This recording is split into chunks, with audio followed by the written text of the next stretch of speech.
By leveraging distributed ledger technology to represent financial instruments and their ownership, tokenization has the potential to streamline processes and introduce entirely new ones, promising greater efficiency, transparency, and accessibility. However, as tokenization becomes more prevalent in our capital markets, it raises very important legal and regulatory policy questions.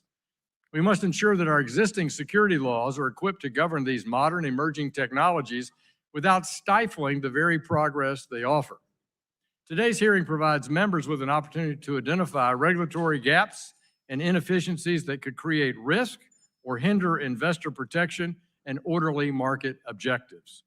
We must foster an environment that supports growth while maintaining investor protections, which are the bedrock of our system.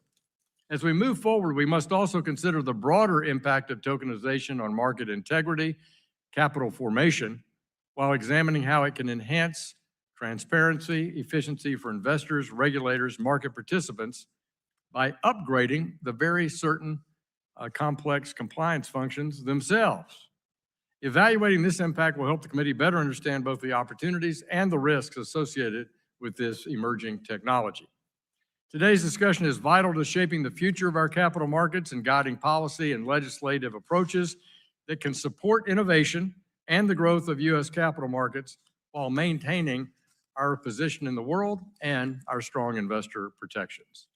The United States has led the world in financial innovation, and it's essential that we continue to pave the way for future advancements in a manner that are responsible and supported by clear, effective regulatory frameworks. In doing so, we can help ensure innovation serves the broader public interest, strengthens market integrity, and reinforces the United States' continued leadership around the globe in capital markets and capital formation. I look forward to the panel's discussion today, and I yield back the balance of my time. Now recognize the ranking member for a 4-minute opening statement. Thank you, Mr. Chairman. Democrats on this committee support innovation, helping companies raise capital, and strengthening investor confidence in our financial markets. This has never been a question. New technologies that convert securities into digital tokens on a blockchain known as tokenization might be able to make stock trading more efficient through faster settlement, more transparency, and increased participation from global investors. It would be a good thing to increase demand for U.S. securities and lower costs for issuers. Democrats support technology when it delivers real benefits to American people. However, our first priority should be to ensure that any innovation actually serves investors and businesses, not the middlemen looking to take advantage. Our caution comes from experience. Leading up to the 2008 financial crisis, we were told that securitization and new financial technologies would make borrowing easier, spread risk, and lift everyone up. What they actually did was allow Wall Street to build a process that legitimatized predatory loans, stripped wealth from middle-class homeowners, and created the conditions for the worst economic catastrophe since the Great Depression. Working families lost their homes. Communities of color were devastated, and the people who built and sold those products walked away richer. While creating new types of middlemen may sound innovative, in practice, it appears that tokenization also adds new fees, complexities, and risk for investors and the financial system.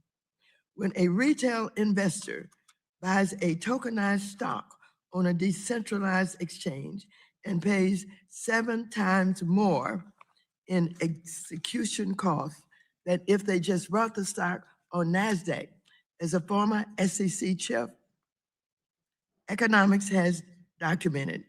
Is that reality innovative? Is that really innovative or just predatory?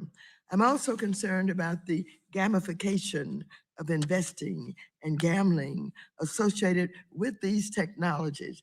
This committee has already examined how trading apps use behavioral designs to turn invested into a game. Tokenization could make those trades faster, always on, and with fewer guardrails. And most importantly, it is impossible for this committee to ignore the blatant corruption from this administration.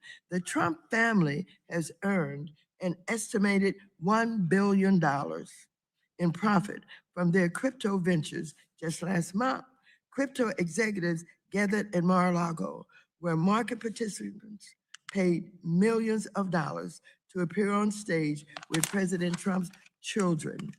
When officials in the government who are approving the rules also profit from the market those would regulate, the American people rightly ask, whose interest truly comes first? Innovation should be used to strengthen, not weaken investor protections. Innovation should be used to help working families and build wealth and extract it from them. And innovation should be used to learn from the mistakes of the past, not repeat them on a greater scale. So I look forward to hearing from our witnesses today, and I yield back the balance of my time. The gentlewoman yields back. I recognize the chair of our subcommittee on capital markets, Ms. Wagner, Missouri, for 1 minute for an opening statement. I thank you, Chairman Hill. As chair of the Capital Markets Subcommittee, I'm focused on tokenization's real-world impact, how this technology will streamline capital formation and modernize our markets. But most importantly, I'm focused on how tokenization will benefit my constituents in Missouri and Main Street investors throughout the United States. Tokenization is revolutionizing finance, yet regulatory uncertainty threatens to push this technology offshore. To ensure American markets continue to set the global standard, we must provide legal clarity to foster innovation without compromising investor protection. By modernizing outdated rules, the SEC can encourage innovation within our existing securities law. But let me be clear, modernization must never come at the expense of rigorous oversight. I look forward to your insights, and I yield back. Gentlewoman yields back. We recognize the chairman of the ranking member of our subcommittee on capital markets, Mr. Sherman of California. 1 minute for an opening statement. Now the people who have tried to create a payment system without know your customer or anti-money laundering are trying to create a stock exchange without know your customer, anti-money laundering, or any other regulation. This is such a bad idea that they know they can't pass it through Congress, even though they spend more money on lobbying and campaign contributions than the next 10 industries combined. They know they can't even get this through the SEC through a regular rulemaking process. So they've gone to the SEC and asked for a blanket exemption, a rubber stamp, scarcely more than a no action letter. If this new approach to stock transactions took place, it would be perfect for those engaging in insider trading. It would doom the consolidated audit trail. Sure, you might know that a particular account number seemed to make a big trade just before the announcement, but you'll never know who the person was behind that account and what inside information they had. This is a bad idea. We ought to say no. Gentleman yields back. Today we welcome the testimony of the Honorable Ken Bentsen, President and Chief Executive Officer of the Securities Industry and Financial Markets Association, the Honorable Salman Messenger, Chief Executive Officer of the Blockchain Association, Christian Sabella, the Managing Director and Deputy General Counsel of the Depository Trust and Clearing Corp., John Zetka, the Executive Vice President, Global Chief Legal Risk and Regulatory Officer at Nasdaq, and Salman Banaei, the General Counsel of Plume Network. We thank each of you for taking time to be with us. Each of you will be recognized for 5 minutes to give an oral presentation of your testimony, and without objection, your written statements will be made part of our record. Congressman Bentsen will recognize you for 5 minutes. Thank you, Chairman Hill, Ranking Members Waters, and distinguished members of the committee. Thank you for the opportunity to testify today on tokenization and the future of U.S. securities markets. My name is Ken Bentsen. I'm President and CEO of the Securities Industry and Financial Markets Association, or SIFMA. The United States leads the world with the deepest, most liquid capital markets built on a foundation of robust investor protection and market integrity. The undergirding of that foundation is the most technologically sophisticated market infrastructure that ensures robust operational resiliency, proven to deliver maximum execution, quality, and efficiency, including during periods of extreme stress, and is the result of constant investment in new technology and processes to better serve clients. As such, SIFMA and its members strongly support innovation in the securities markets and believe new technologies such as distributed ledger technology, or DLT, and tokenization offer many potential benefits for the U.S. SIFMA's members and other industry participants have been investing in DLT for more than a decade to determine how such new technologies could benefit investors, issuers, and other market participants across the securities lifecycle. This includes enhancing market infrastructure, increasing investor access and choice, and supporting more efficient capital formation. At the same time, the continued strength of the U.S. securities markets depends on preserving the investor protections and market integrity safeguards that provide trust and confidence to market participants. That strength and efficiency is not an abstract thought, but it provides real benefits across the U.S. economy, including lower cost of capital for issuers, broader access and liquidity for investors, retirement savings, business investment, and economic growth. As SIFMA has emphasized across a series of submissions to the Securities and Exchange Commission, our securities markets thrive because of, not despite, longstanding regulatory frameworks that protect investors and ensure market quality and integrity. The goal of policymakers should be to modernize markets in a way that builds on these strengths rather than bypassing them. Developing a durable approach that is built on existing regulatory frameworks will enable innovation to flourish and new operating models to develop, while also protecting investors and ensuring that our markets remain the envy of the world. Specifically, I would like to highlight 4 recommendations. First, tokenized securities are securities. Technology does not change the underlying definition of the instrument. And like any securities, tokenized securities should be subject to the same robust investor protection and market integrity rules that have helped make the U.S. securities markets the deepest, most liquid, and efficient in the world. Second, DLT and tokenization can deliver meaningful benefits across the securities lifecycle, but those benefits will be realized on a scalable and durable basis only through technology-neutral functional regulation that protects investors and preserves market quality. Third, there may be areas where the current regulatory framework is fundamentally incompatible with DLT technology, making existing requirements infeasible. In these instances, carefully tailored exemptive relief may be necessary to allow innovation while maintaining the spirit of the regulations and the protections they offer. Even then, bespoke exemptions must be narrow, transparent, time-bound, and aligned with the intent of the underlying regulations. They should never serve as a substitute for notice and comment rulemaking. Congress and the Commission must ensure regulations are calibrated to actual risk, avoiding workarounds that undermine investor protection or market integrity. Fourth, tokenization must be evaluated as part of a broader set of market structure reforms that also includes extended hours trading, or so-called 24/7, the ongoing review of Rule 611 on trade-through prohibitions, and other areas of regulation in MS. Congress can play an important role, as it always has, in supporting the responsible development of tokenized securities markets by reinforcing that tokenized securities are securities and they should be integrated into the existing federal securities regulatory framework, not placed outside of it. Tokenization offers real promise across the securities industry, but those benefits will only be realized if tokenization develops in a framework that preserves investor protection and market integrity and builds on rather than undermines the strength, depth, and efficiency of U.S. securities markets. Thank you for the opportunity to testify today, and I look forward to the committee's questions. Thank you, sir. Ms. Messinger, you're recognized for 5 minutes for your oral presentation. Thank you, Chairman.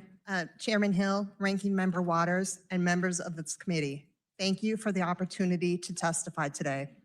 My name is Salman Banaei, and I am the Chief Executive Officer of the Blockchain Association. It's the largest crypto-native trade association. We represent the leading builders and innovators in digital assets, and we work to promote policies that support responsible innovation, protect consumers, and strengthen U.S. competitiveness. The central point I want to leave the committee with today is this: tokenization can help modernize American financial markets, but we must provide clear rules that help innovation to grow here at home. Tokenization means representing an asset, like a stock or a bond, on a blockchain in digital form.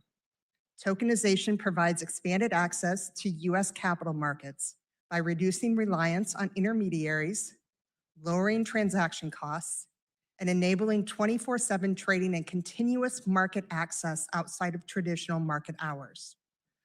The blockchain technologies used in tokenization enable near real-time settlement, reducing counterparty risk by narrowing the gap between a trade and final payment. By replacing flawed manual record-keeping processes with more transparent, time-stamped records, tokenization lowers the cost and reimagines U.S. financial markets. These are real improvements for market participants, for investors, and for the long-term strength of U.S. markets. To be clear, though, modernization is not deregulation. Tokenized markets should be regulated. The question is whether our existing capital markets framework is appropriately calibrated for how tokenized securities markets actually operate. There's 3 ideas that should guide that approach. First, regulation should focus on function, not the technology itself. A security does not stop being a security because it's recorded on a blockchain. This is consistent with how financial regulation has always operated. The law regulates the activity taking place, not the technology used to carry it out. Second, regulation should distinguish between intermediaries and infrastructure. Traditional markets rely on intermediaries that custody assets and control transactions. Blockchain systems work differently. Software can handle record keeping, transfer, and settlement without any one party taking custody or control of the customer's assets. Rules should reflect that difference. Third, regulation should reflect changes in settlement and risk. Traditional market rules were designed for delayed settlement and multiple intermediaries.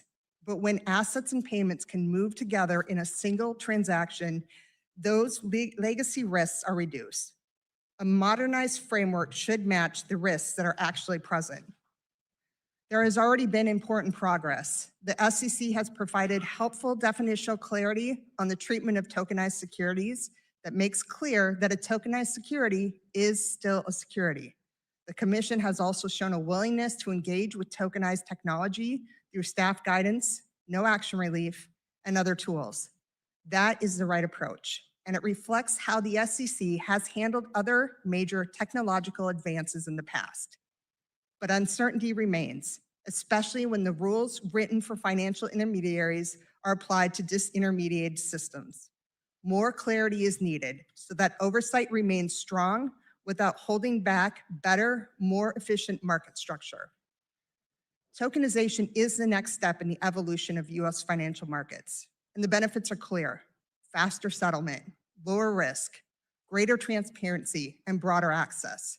The question is whether the United States will lead this transition or allow it to take shape somewhere else. The next generation of market infrastructure should be built here at home under the U.S. rules with robust U.S. investor protections in a way that strengthens American leadership, supports American innovation, and keeps the future of finance anchored in the United States. Blockchain Association and our members stand ready to work with Congress, regulators, and other stakeholders to help make that happen. Thank you, and I look forward to your questions.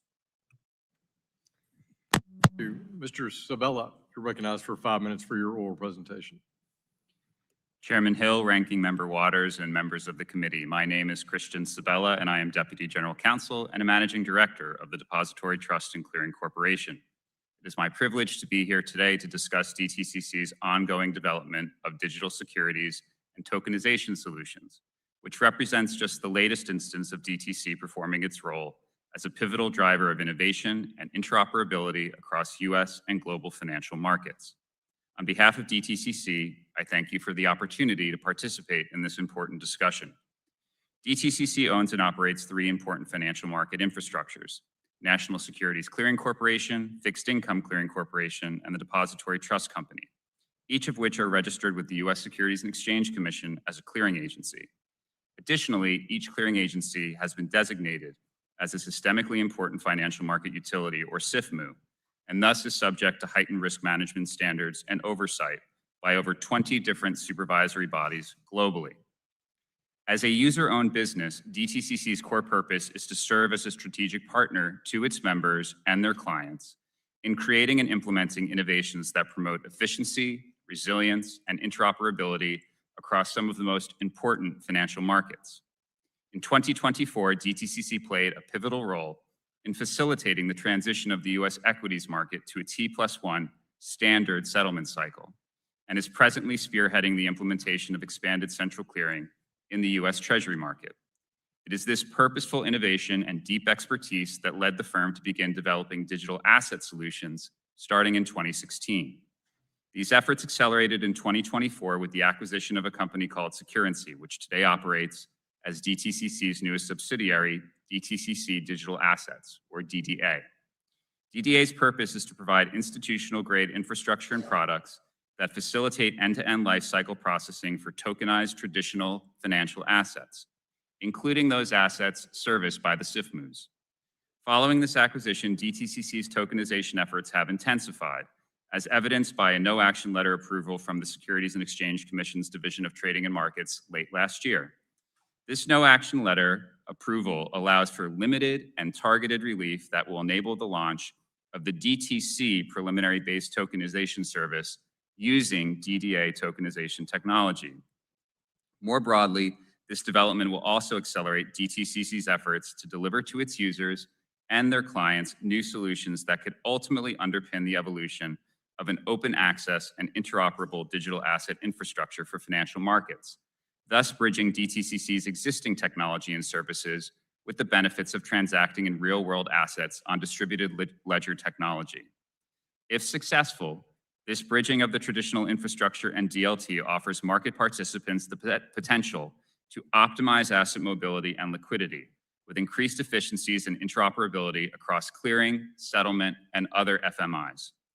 Unlocking the potential benefits of tokenization for critical markets like the U.S. public equities market and the U.S. Treasury securities market is a tremendous opportunity equal to, if not greater than, the opportunities presented by the transition to T+1 and the expansion of central clearing for treasuries. However, as in those prior endeavors, with great opportunity comes great responsibility. In pursuing the great opportunity of tokenization, DTCC believes that financial entities and policymakers should ensure that a responsible regulatory approach, one based upon and derived from the historical approach used for traditional assets, is applied. In practice, this means resisting calls to upend the prevailing legal and regulatory framework. Properly tokenized assets still must constitute the same bundle of rights and privileges that holders of traditional assets enjoy today. DTCC's perspective is that the existing legal and regulatory approach is core to ensuring tokenized assets deliver this outcome. At the same time, tokenization does raise the potential for asset holders to expand upon or experience their existing rights and privileges in more efficient and flexible ways. And we should look at efficient and responsible policy approaches to realize that potential.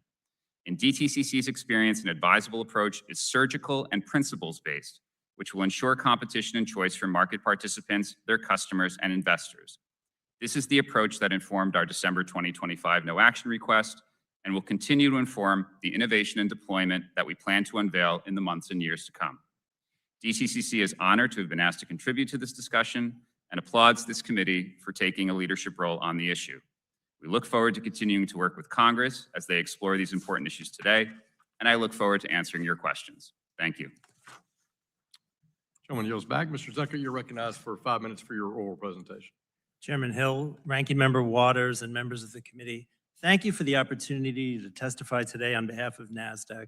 I'm John Zecca, Nasdaq's Chief Legal Risk and Regulatory Officer. For more than 50 years, Nasdaq has operated at the intersection of capital markets and technology. We were the world's first electronic stock market, helping lead the transition from paper certificates to electronic ownership, from floor-based trading to automated execution, and from domestic markets to globally connected financial infrastructure. Throughout that history, our focus has been consistent: protecting investors, supporting deep and resilient liquidity, and safeguarding the integrity of U.S. equity markets. And that liquidity is not abstract. It is fundamental to capital formation. Research shows that companies that go public in deep competitive markets generate nearly 40% higher capital investment and materially higher employment growth in the years following the IPO, underscoring why market integrity and trust are essential to long-term economic growth. That's the lens that we bring to tokenization. At its core, tokenization should reflect and change in how ownership is recorded, not what is owned. A tokenized share is still a share. Merely changing the technology used to represent a security should not alter its legal status, the rights it conveys, or the protections that apply under U.S. securities laws. Done responsibly, tokenization can modernize market plumbing, reducing reconciliation, streamlining settlement and corporate actions, and improving shareholder engagement, while preserving the investor protections and market integrity that make the U.S. public markets the global standard. Tokenization can also reduce real costs in the system. Processing corporate actions is estimated to cost the industry $58 billion annually, costs that ultimately are borne by investors and can weigh on capital formation and job creation. But tokenization can also be done poorly, creating parallel pools of liquidity, inconsistent rights, or uneven safeguards. Avoiding that outcome is essential. That is why Nasdaq's approach is focused on integration, bringing tokenization into regulated markets rather than creating parallel systems. On March 18, 2026, the SEC approved Nasdaq's proposal to enable securities to trade on our markets in either electronic form, as they do now, or tokenized form, applying existing exchange rules so that tokenized securities remain fungible with their counterparts, share the same CUSIP, and convey the same rights. Building on that framework, Nasdaq recently announced our intention to develop an equity token design, an issuer-sponsored way for shares to be held and moved in token form without changing what it is. It is designed to treat the digital representation and the underlying share as a single security.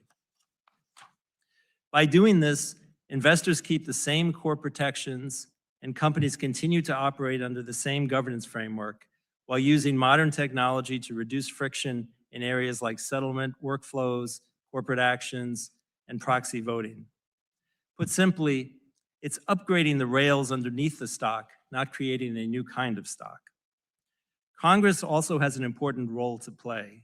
Nasdaq supports this committee's bipartisan work on the Clarity Act because clear statutory guidance can protect investors, strengthen confidence in the U.S. markets, and support capital formation by ensuring innovation reinforces rather than fragments public markets. In closing, tokenization should be about building on the strength of our public markets. It should be about responsibly modernizing infrastructure and ensuring the United States continues to lead with the deepest, most liquid, and most trusted capital markets in the world. Nasdaq stands ready to work with Congress, the SEC, and market participants to ensure tokenization strengthens the U.S. capital markets and supports long-term economic growth. Thank you, and I look forward to your questions. Thank you. The chair recognizes Mr. Banaei. You're now recognized for 5 minutes for your oral presentation. Chairman Hill, Ranking Member Waters, members of the committee, thank you for the opportunity to testify today. My name is Salman Banaei, General Counsel of Kimber Labs, also known as Plume, a New York-based tokenization startup. Plume is Ethereum's compliance layer, and it's only Layer 2 blockchain with AML and sanctions controls at the protocol level. Our Nest asset management protocol also embeds compliance directly into tokenized assets. Since launching in June, the Plume blockchain has attracted over 220 tokenization projects, including blue chip issuers like Apollo and WisdomTree. There is now over 350 million of value on the Plume blockchain across 260,000 wallets, nearly half of all public tokenized asset wallets, primarily across Southeast Asia, LATAM, and Nigeria. Plume is not available in the US. We are working with FINRA to obtain a broker-dealer registration to augment our existing SEC transfer agent. Plume and tokenization projects like it are happening today mostly outside the US, while our tokenization policy remains under construction. Why should Congress, the SEC, and the administration act? The fact that most tokenized markets are outside the US should concern this committee. The demand is global and the benefits are local. Consider a practical example. Today, a $200 million highway expansion is funded in opaque muni bond markets, difficult to access for the taxpayers who fund and use it. Tokenization of that project can allow people to invest in their community for as little as $50. The state could reward civic engagement by airdropping muni bonds to community volunteers through a QR code, as an example. The opportunity is not just local. Over 7 billion people globally are middle or upper income. up from 1.6 billion in 1990. Tokenization through permissionless blockchains can channel that expanding pool of capital into US markets, funding job-creating opportunities here at home. What are our competitors doing? Hong Kong subsidizes bond tokenization after finding it lowered yield spreads by nearly 24%. Applied to our $200 million highway example, this represents about $4.8 million in interest savings. Singapore does the same and leads Project Guardian, a coalition of over 40 institutions, including the IMF and World Bank and 7 other countries, not including the US. Singapore, the UAE, and the EU, to name a few, are advancing as well. The pattern is unmistakable. Our competitors are racing to capture the infrastructure layer of global capital. How can we return to the head of the global markets? I want to express 6 principles that center American investors' interests and should guide the transition to tokenized markets and secure the US as the global leader. First, the same or better outcomes. Section 505 of the Senate Clarity Bill gets this right. The format of a security should not change the regulatory outcomes. Clarity also implements this principle in Section 108, directing the SEC to update its rules around market infrastructure, but not outcomes, in response to digital asset technology.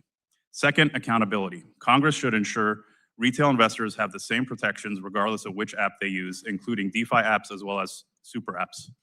Such accountability is essential for customer protection and confidence. Third, prioritize legislative and regulatory actions based on net benefits. Bonds are particularly suitable products. Indeed, competitors are providing subsidies to promote bond tokenization, but here in the US, these products are effectively banned under the 1982 Tax Equity and Fiscal Responsibility Act, also known as TEFRA. Fourth, the Hippocratic Oath, do no harm. As Chairman Atkins indicated, tokenized finance is incompatible with the existing well-functioning regulation NMS framework. It will be a complex, multi-year effort to incorporate tokenization benefits for public equities. Fifth, solutions should be durable. If exemptions and no action relief is temporarily offered, these should be milestones on a clear path toward formal, lasting rulemaking or legislation. The SEC's goal should not be deregulation by exemption, but instead durable, modernized regulation. The EU's DLT pilot presents a cautionary tale. Sixth, safeguards should be proportional. Scale the safeguards to the risks on chain. Some risks, for example, associated with intermediary abuses and rent seeking, are reduced, while others are higher. For example, the risks of hacks and scams. In my written testimony, I applied these principles to guide recommendations for the safe integration of tokenization into capital markets. Chairman, Ranking Member Waters, members of the committee, tokenization is to capital what the internet was to information. With the right policy framework, America leads this transformation. We lead global finance by driving a global race to the top, and we can do the same. Thank you. Gentleman yields back. We'll now turn to member questions. I recognize myself for 5 minutes for questions. Much of today's hearing is focused on technical issues surrounding how tokenization would be integrated into the existing securities legal arena. But I want to step back and consider how tokenization could benefit just ordinary investors out there. For example, let's say an investor in Little Rock needs to sell some shares late on a Friday afternoon for some reason. Mr. Sabella, under the current T+1 settlement rules, if she were to sell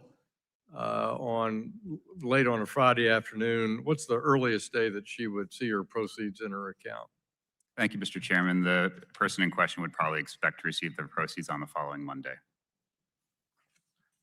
So in contrast, to the tokenized world with the idea of so-called atomic settlement because of the use of the distributed ledger, could she have access to her funds on a same-day basis in my example?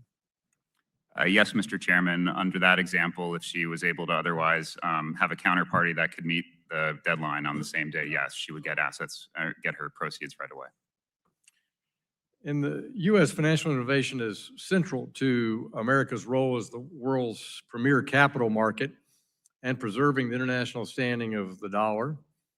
Our market attracts, as we've heard from our president, trillions and trillions of new foreign direct investment, and they're attracted here by our regulatory system, our legal system, our capital formation system, our transparency of our market.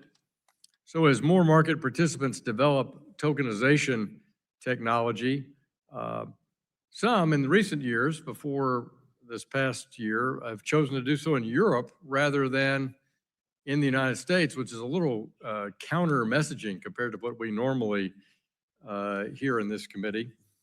So, Mr. Bentsen, are updating the technology rails important to our competitive position, as we obviously are going to maintain market integrity no matter what technology we select? Yeah, Mr. Chairman, I mean, this industry constantly is investing in new technology and has done. I mean, we would not have gotten from 3 to 2 to 2 to 1 if it hadn't been for that. We wouldn't, we invented electronic markets, which this committee, by the way, played a big role in over the years. So this is an ever-evolving industry, and so it's absolutely essential that we are constantly evolving. But at the same time, we want to do it on the basis of the legal and regulatory framework that we have. So some of the things that are happening outside the U.S. are in products that are not traditional securities. Some of the things that are happening outside the U.S. are products which Congress and others have suggested are not retail products. So there are some issues that Congress, things like security-backed swaps, for instance, Congress is going to have to think about. But legal and regulatory clarity is paramount for regulated firms to know what they can and can't do. Thank you. Well, I've in just the 50 years since one of my first summer jobs was typing confirmations at a brokerage firm using something called carbon paper, which people don't know what that is, but so that it would be in triplicate. It was T+5 the summer I was doing that. So in 50 years, look at the advance of our technology and our markets. But this point, I've heard it mentioned a couple of times today that, and I like the way, Mr. Zecca, I think you phrased it on, we're updating the rails, we're using a different technology in the rails, we're not doing something inappropriate to an issuer of a corporate stock or people who are buying and selling that corporate stock. It's just using a different technology. And Ms. Mersinger, I wanted to kind of talk to you about that. Placing a traditional security on a blockchain doesn't change that underlying nature of the assets or the goals of investor protection. I think we've got to recognize that. I hear a lot of conversation about that is making a broad assumption that it does. I argue that it doesn't. But tell us what role decentralized finance can play in that broader tokenization ecosystem. What do DeFi tools provide to markets and investors? Thank you for the question. And when I talk about DeFi, what I'm talking about is non-custodial, non-discretionary code. Mm-hmm. And it provides the way for the market to move, for the asset to move, to settle, to be traded. It's really the plumbing. It's the infrastructure of the market. And it takes away, there's a lot of efficiencies involved. You remove a lot of intermediaries that add costs to the trade, and it allows for broader access to the markets. Oh, if all of you would sort of expand on that thought in answer to that question, I yield back.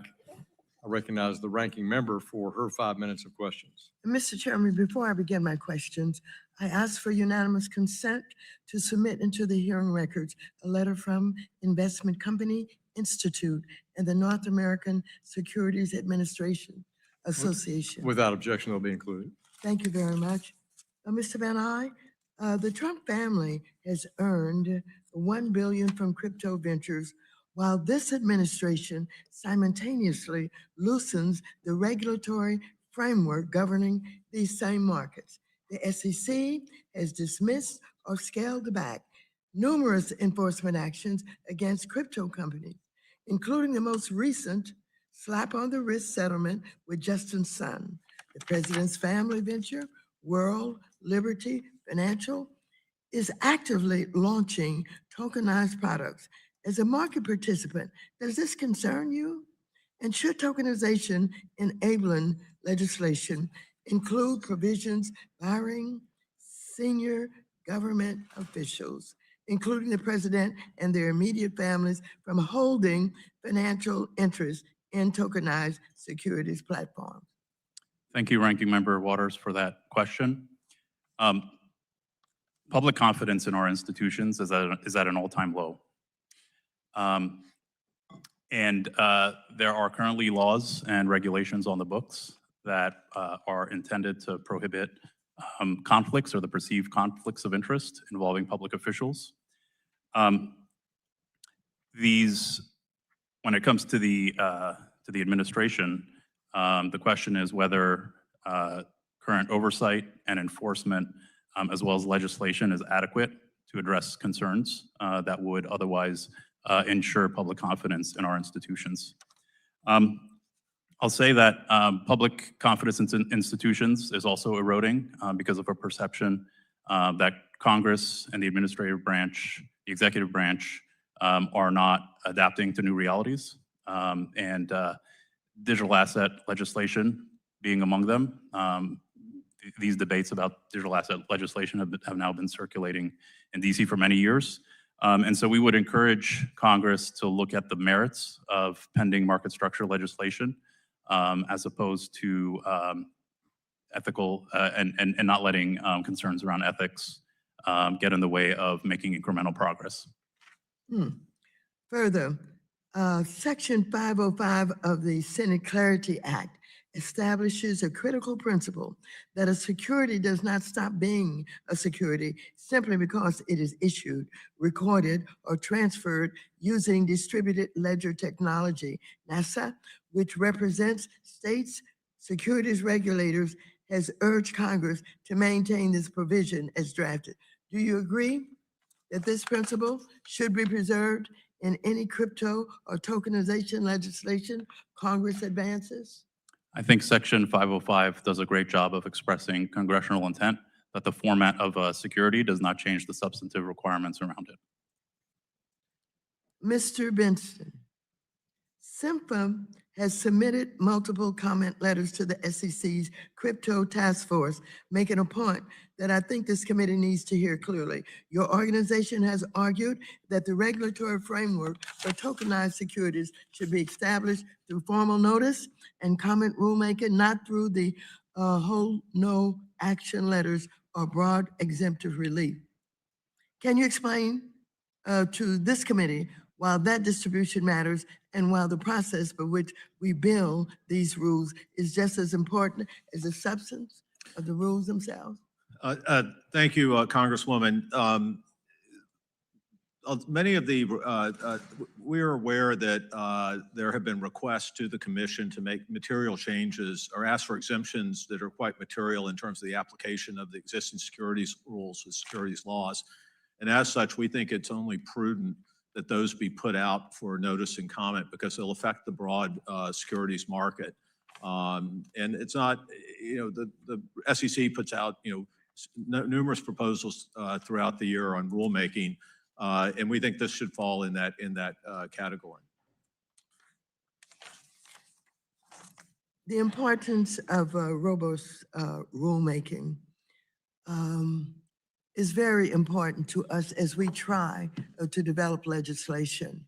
And I want to know whether or not there is something specific that you think we should be paying attention to. Well, I think we should be paying attention to any efforts either through exemptive relief or no action relief that would create, very material exemptions under the securities laws, under things like Reg NMS, for certain market participants that don't apply across the entire ecosystem. Your organization has argued, thank you, we'll continue the questions, perhaps in writing. Thank you very much. I yield back. Thank the ranking member. The gentleman from Michigan, Mr. Huizinga, who's also the vice chairman of this committee, is now recognized for 5 minutes. Thank you to my colleague from Ohio.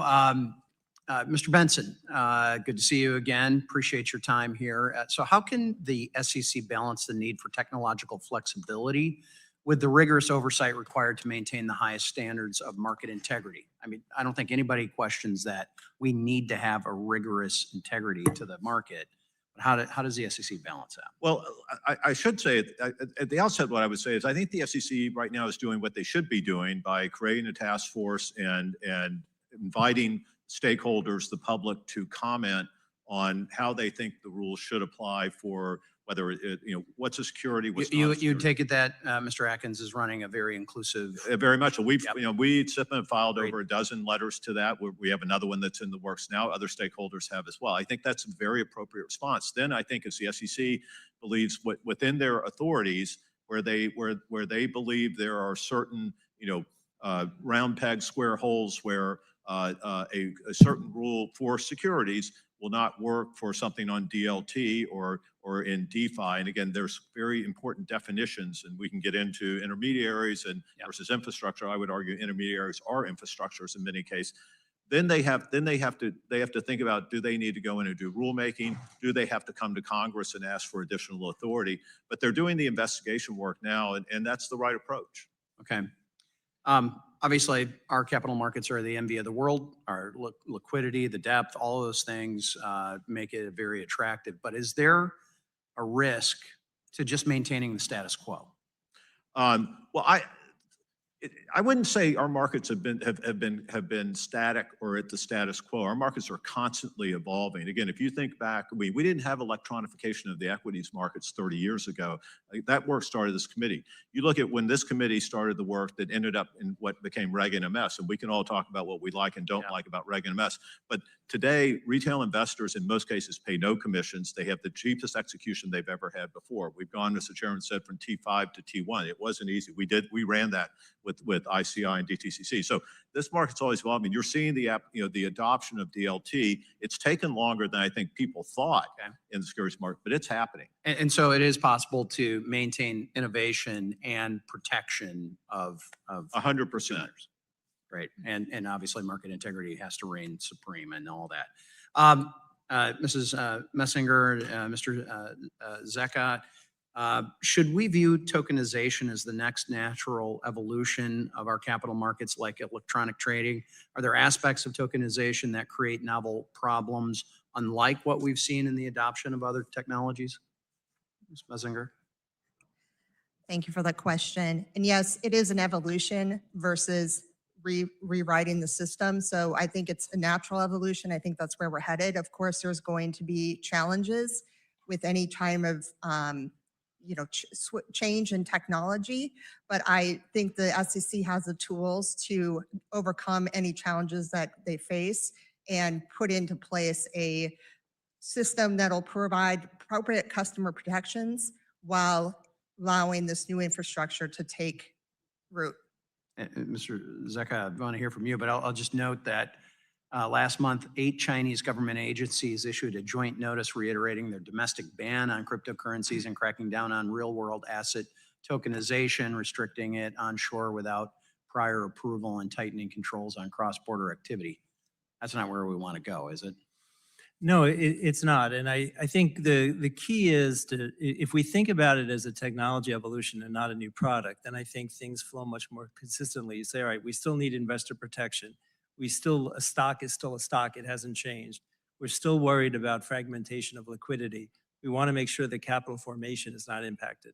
We want to make sure that the investor knows, am I getting the full rights of a stock or am I getting something else? If I'm not, there should be disclosure. And then the markets that trade it should be, if you're trading the same instrument, you should be regulated in a similar way. And what we're seeing now is the products are developing overseas and they tend to be not full equity. They tend to be a synthetic product that is not ownership. It's not always clear that investors fully understand what they're buying. So what we want to do is bring Why is that? Well, it's Because a of question of disclosure and intentionality? regulation.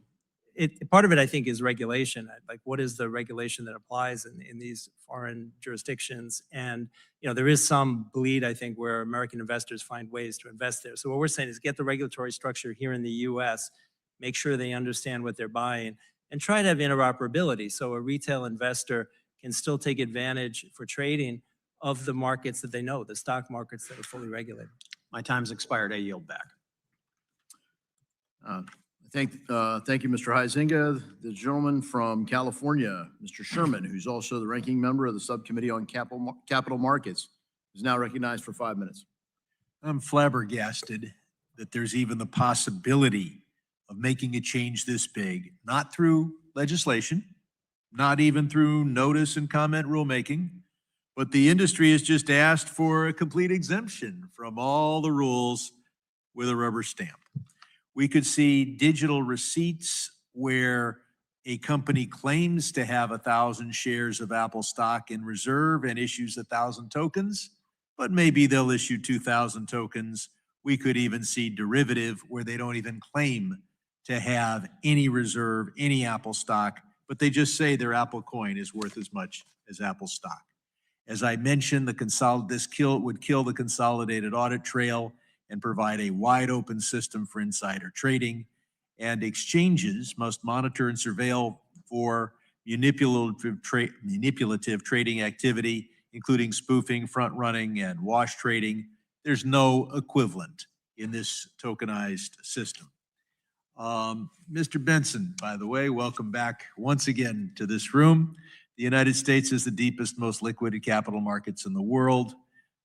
As a result, broker-dealers are subject to rigorous know your customer and anti-money laundering requirements to prevent our capital markets from being used as an arm of illicit finance. Are you concerned that granting this exemptive relief for tokenized securities would open the door to our capital markets being available to money laundering? Well, I think that Congress should be concerned and policymakers should be concerned that everyone active in financial markets is abiding by the existing BSA know your customer rules. And so that's an issue that as we're thinking about tokenization, as we're thinking about DLT, we're thinking about any exemptive relief or even DeFi, that policymakers need to understand where KYC, BSA rules can apply, and if there are gaps, how you're going to deal with them, because that becomes more of a national security and issue that is in your. There is a tremendous power in Washington to let people make huge amounts of money by opening giant gaps in the know your customer and anti-money laundering. There's huge money to be made in being the financial services subpart of the industry to provide aid first to the drug dealers and the human traffickers and the sanctions evaders, and then eventually to the tax evaders as well. Exchanges provide transparency regarding fees, conflicts of interest, access, user segmentation, order handling. There'd be no requirements for unregistered DeFi systems, enabling bad actors to charge investors exorbitant fees and use opaque, conflicted, discriminatory order handling practices. Furthermore, broker-dealers are required to obtain best execution for customer orders and also provide extensive disclosures regarding order routing decisions and execution quality. There would be no equivalent requirements for unregistered DeFi intermediaries, meaning that conflicts of interest can pervade the execution process as an intermediary can manipulate transaction ordering. Mr. Bentsen, how can we ensure that the introduction of tokenized securities does not raise new best execution, investor protection, or market manipulation concerns? Well, I think applying the existing rules, again, a security is a security, whether it's tokenized, whether it's book entry, or whether it's paper, which virtually nobody has and hasn't for a long time. And so all these rules are very important. So you shouldn't be exempting that by virtue of technology. And I have to say, with all due respect, in where we've been concerned about issues around DeFi, where you have intermediaries or infrastructure, again, intermediaries are infrastructure often. If the infrastructure is doing the same thing that a broker dealer does, if it's routing, if it's being compensated for that, if a custodian is acting as a custodian as opposed to pure self-custodian, and they're also providing order selection, order routing, that's the same thing.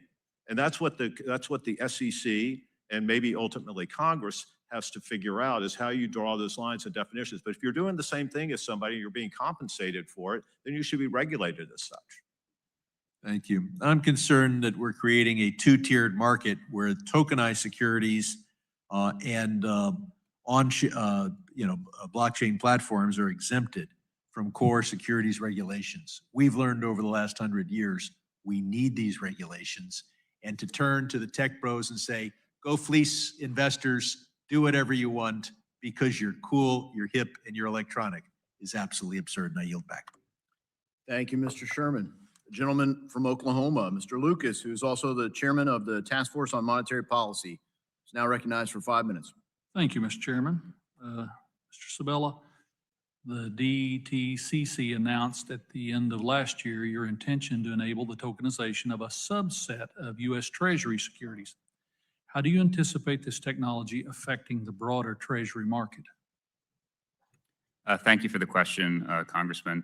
So initially, I think we're looking at this, as some of my co-panelists have described, as a very evolutionary process. And so while Treasury securities are being contemplated as part of the suite of potential assets that our members or their customers could come to ask us to tokenize, we have a wide range of instruments. And I think in terms of how this will spread out to the broader Treasury market structure, that still remains to be seen. At FICC, we're very focused on the Treasury clearing mandate in terms of regular way transacting. We think at a point in the future, maybe there will be a convergence between what we do at FICC and tokenization of treasuries at DTC, but it's still a little bit too early to tell. Okay. Nasdaq recently conducted a survey that showed that 50% of firms plan to manage tokenized collateral by the end of this year. Mr. Vinica, what other insights can we learn from that survey, and how are market participants already utilizing this technology? Well, I think the regulatory certainty that we're talking about here will help adoption, but you've seen in the asset management space, you've seen in the ETF space, you're seeing a lot of ways that new products can develop. And so I think what we're saying and what we're focused on is really drawing those products and that innovation into the regulated space, creating products that are available for retail investors, that retail investors understand, that meet the expectations for the protections that they expect. So I think you will see an acceleration of that. There's still some things that need to be worked out. We were talking about where settlement goes in the long run and timing. I think that's a real question. There are questions on netting and their value chains that I think are important. The piece that I would like to mention, if I could, is the issuer side. So on the issuer side, the real value from a tokenized security can be that corporate actions can be digitized on the record. The proxy process can be also handled through the blockchain. And as I think most people know, the process is very Byzantine right now.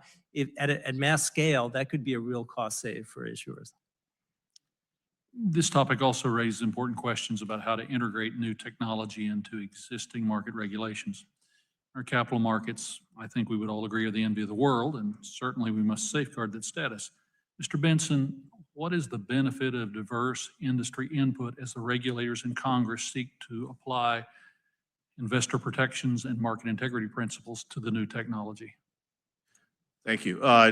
It's very important. I mean, hearings like this are very important, and hearing from all the stakeholders, and then finding out where there may be instances, again, where you have a square peg, round hole, and the rules aren't going to work. But if you're going to change those rules, do it through notice and comment and change it for the entire marketplace. Ms. Merzinger, would you like to speak to that as well? And as a former regulator, how can the SEC and the CFTC be good partners to all industry shareholders? Thank you, Congressman, and thank you for your years of support for the CFTC. I really appreciated that when I was there. These are tools the regulators use. Of course, notice and comment rulemaking is very important, but sometimes you have to have an iterative approach to regulating. And it's not unusual for the agency to use things like no action relief, use their exemptive authority to create the appropriate regulatory structure that will then go to rulemaking. So I think it is eventually notice and comment rulemaking is kind of the gold standard, but it takes time to get there. And this is how we've done this in the past. And I think on the SEC CFTC cooperation, what you're seeing now is exactly what needs to happen. They've recently signed an MOU. They're working hand in hand. They're issuing guidance together. And I think that's what we need in the market to make sure that people are clear of where the rules are for them. Thank you. And with that, I yield back, Mr. Chairman. Thank you, Mr. Lucas. The gentleman from Massachusetts, Mr. Lynch, who's also the ranking member of the Subcommittee on Digital Assets, is now recognized for 5 minutes. Thank you, Mr. Chairman. First of all, I want to thank all of our witnesses for your help on this. This is a big deal. it's a big deal, tokenization. It's going to change a lot. I think it is, inevitable in some degree. But our current U.S. markets are the best in the world because they're trusted. They really are. And those regulations that we have encourage that. But I want to talk about NMS 611, just the order protection rule. I know that, Mr. Bentsen, you mentioned that in your opening statement. So under Reg NMS right now, we try to make sure every customer gets the fair price, right? Best available price in the market. And that is possible because of the regulatory requirements we have on trading venues. They've got to be transparent. They've got to post the best possible price. They have to look at the other markets. And so that customer knows they're getting the best possible price.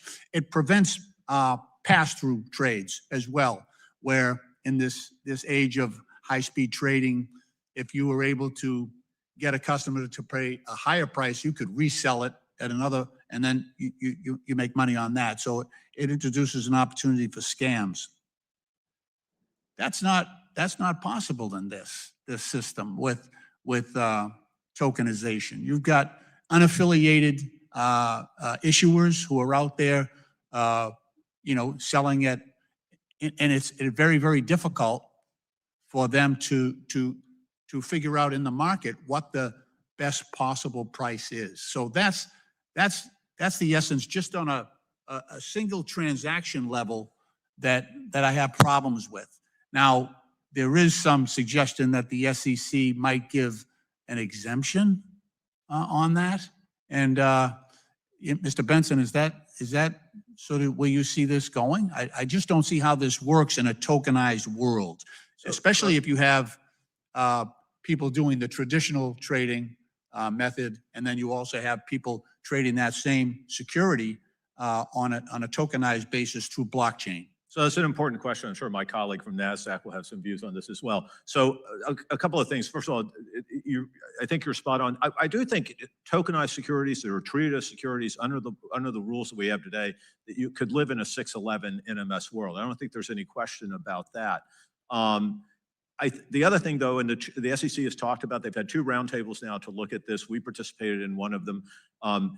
Our view is more, if you're going to change 611, you're going to have to change a lot of other things in Reg NMS. You're going to have to go think about how best execution works, which is very important. Not to say you can't do it, but you've got to. But the issue, the concern, our members have, depending on how they're structured, what their business model is, have different thoughts about this issue. But core to it is, particularly for our retail-oriented members, is how can they show their clients what their execution quality has been, and that was part of the intent behind it. So the other concern that you raise is very important. I think John mentioned this in his comments, is if we end up with the same security, the same name, trading in parallel unlinked markets, because today under NMS, the equity markets all have to be linked. Everything has to report into the SIP. So you have displayed routing from the broker as well. And if you don't have that, even we can talk about 24/7 because we have 24/7 today. But we can talk about if you have the same security trading in different pools of liquidity at different price transparency. If I'm an issuer, I'm going to be concerned about it. Yeah. But if I'm an investor, I should be concerned as well because I'm not getting the best displayed price. Right. So this goes back to this idea of an exemption or a broad exemption on a certain rule. And I tend to favor this process where we look at an individual rule and we figure out, how do you protect the consumer? How do we maintain the integrity of our markets at the same time where we onboard some of this technology? That seems to be the challenge here. And so if you get broad exemptions on the part of the SEC, I think we lose that opportunity to look at the rule by rule analysis that I think is required to maintain those competitive markets. We haven't talked at all about, and I know there's too much going on, but the whole settlement process. You get a lot of people down in Manhattan that are doing a lot of this settlement process, and I see their jobs going away if we go forward with this in a big way with further adoption. Is anybody got any thoughts on that? I mean, it's probably efficiency, but it's just, when your job goes away, Yeah, I think with any new introduction of technology, there is a change in how companies, including companies like ours, may do business. But at the same time, new technology usually offers new opportunities and new functionalities that didn't exist before, and people need to do those jobs as well. So I think it might be a mixed outcome. Thank you, Mr. Chairman. I yield back. Thank you, Mr. Lynch. The gentlewoman from Missouri, Ms. Wagner, who is also the chairwoman of the Capital Markets Subcommittee, is now recognized for 5 minutes. I thank the chair. The United States has the deepest and most liquid capital markets in the world. So many of us have said that on this day as today. As one of our economy's greatest strengths, they have helped make America the premier destination to start and grow a business. However, global competition is intensifying, and other jurisdictions are actively modernizing their financial systems to attract investment.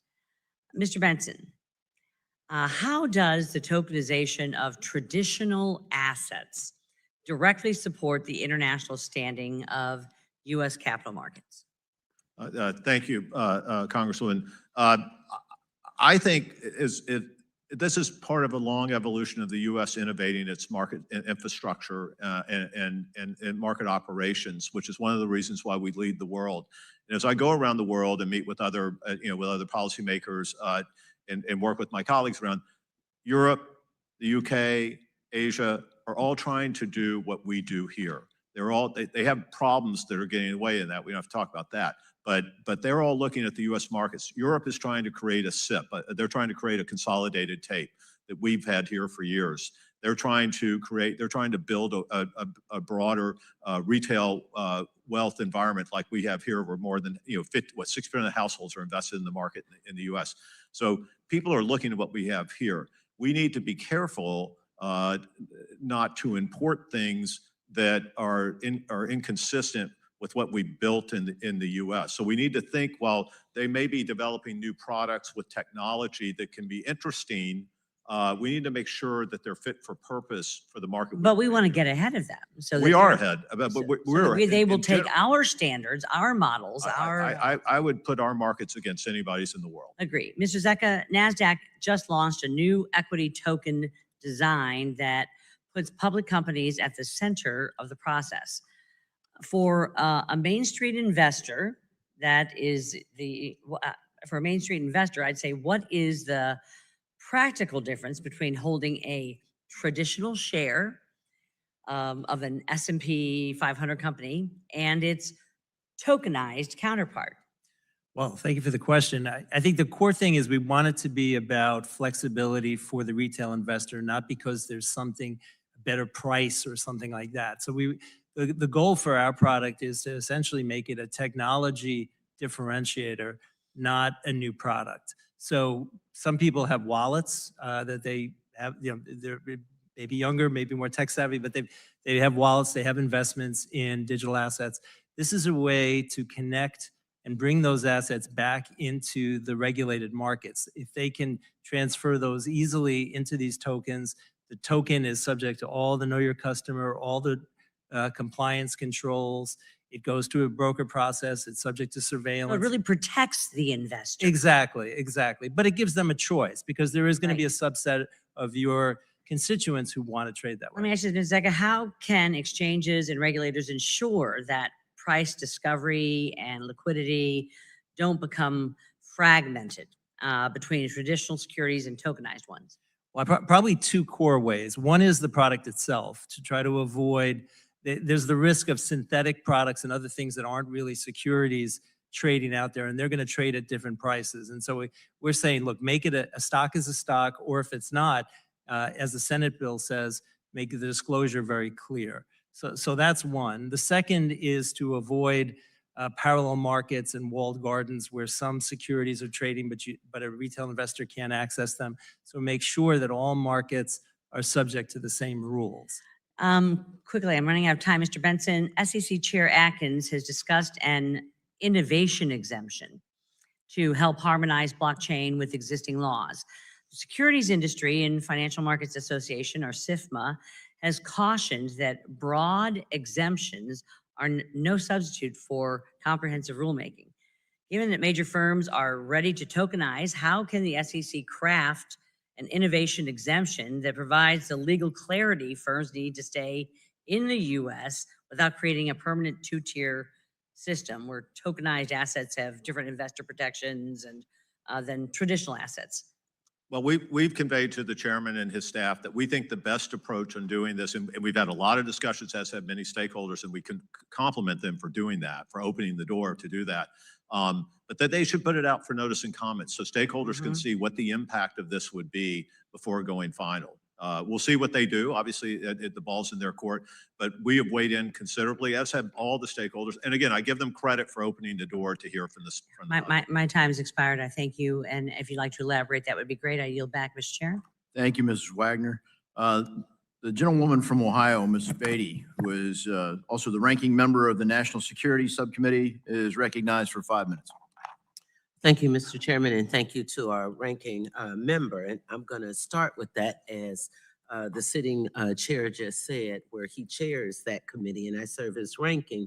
I'm going to frame my questions kind of around that because I think most of us are on the same page with this. We just want to make sure that we're protecting the security, the integrity of the markets, and we have the appropriate guardrails there. So my first question is, to you, Mr. Banaei or Mr. Bentsen, we've seen that certain crypto products have become an avenue for fraud, for investment scams, money laundering, etc. How do we ensure that tokenized assets do not similarly become another avenue for fraud targeting unsuspecting investors? Talk to me about what are the challenges that law enforcement may face in investigating illicit activities. So if you follow the rules that you have in the books, and we think you can run tokenized securities on the laws and rules that we have in the books, there are multiple avenues through reporting requirements, through oversight, through SIPC protection for lost and stolen securities, through KYC AML rules, and ultimately, if something goes wrong, that there's somebody on the other side of that transaction that you can hold accountable, you can go to the regulators. If you have none of that, then you have nothing. And so those are the key things. But so that's why we think if it's a security, regulated as a security, tokenization is just the next iteration of the technology by which securities are minted. Mr. I can follow up on that.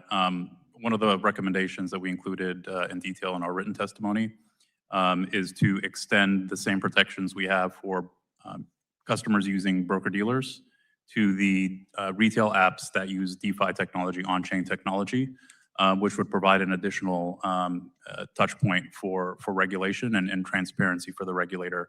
Right now, we don't have that layer of regulation, and addressing that, I think, should be at the core of Congress's considerations on market structure legislation. I'll add to that there is now some case law. There's a Coinbase case that the SEC won on most of the issues, but one issue they lost on was on the SEC's authority to regulate the Coinbase wallet and its trading functionality as a broker.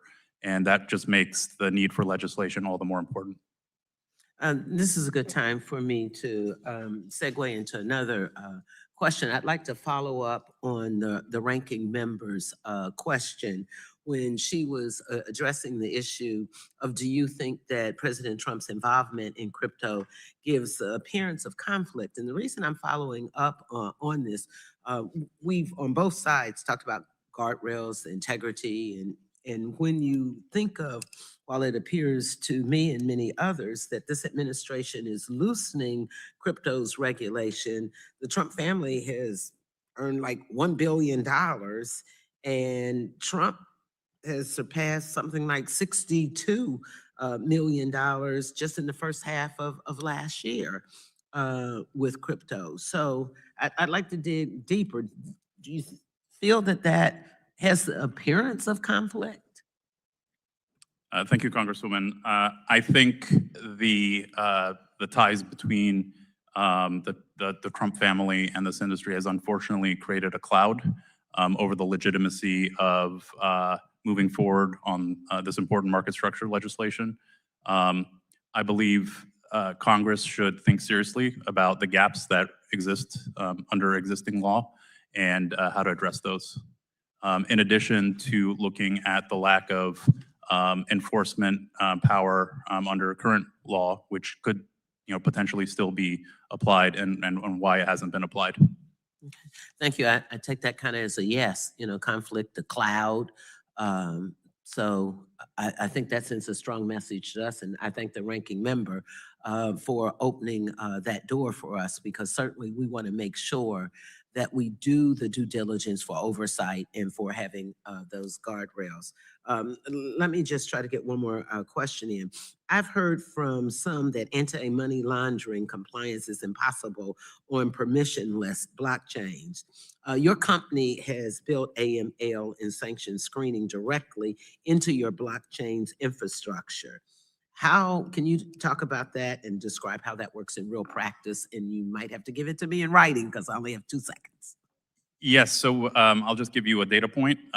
So we did a scan of how many transactions were screened in our blockchain. Our blockchain deters, obviously, these bad actors, and it's currently about 0.00005% of the transactions have been blocked, and this is using the same commercial providers Lady's time is that are saying expired. one to I would encourage the 1.5%. gentleman to respond in writing. Overall. The time has Thank expired. you. I yield back. The gentleman from Kentucky, Mr. Barr, who is the chairman of the Financial Institutions Subcommittee, is now recognized for 5 minutes.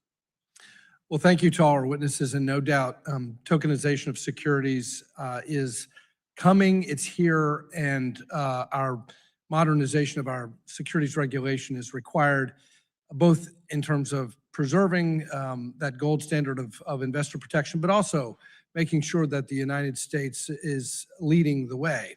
I wanted to tease out maybe perhaps a source of tension between Mr. Benson's point of view and Ms.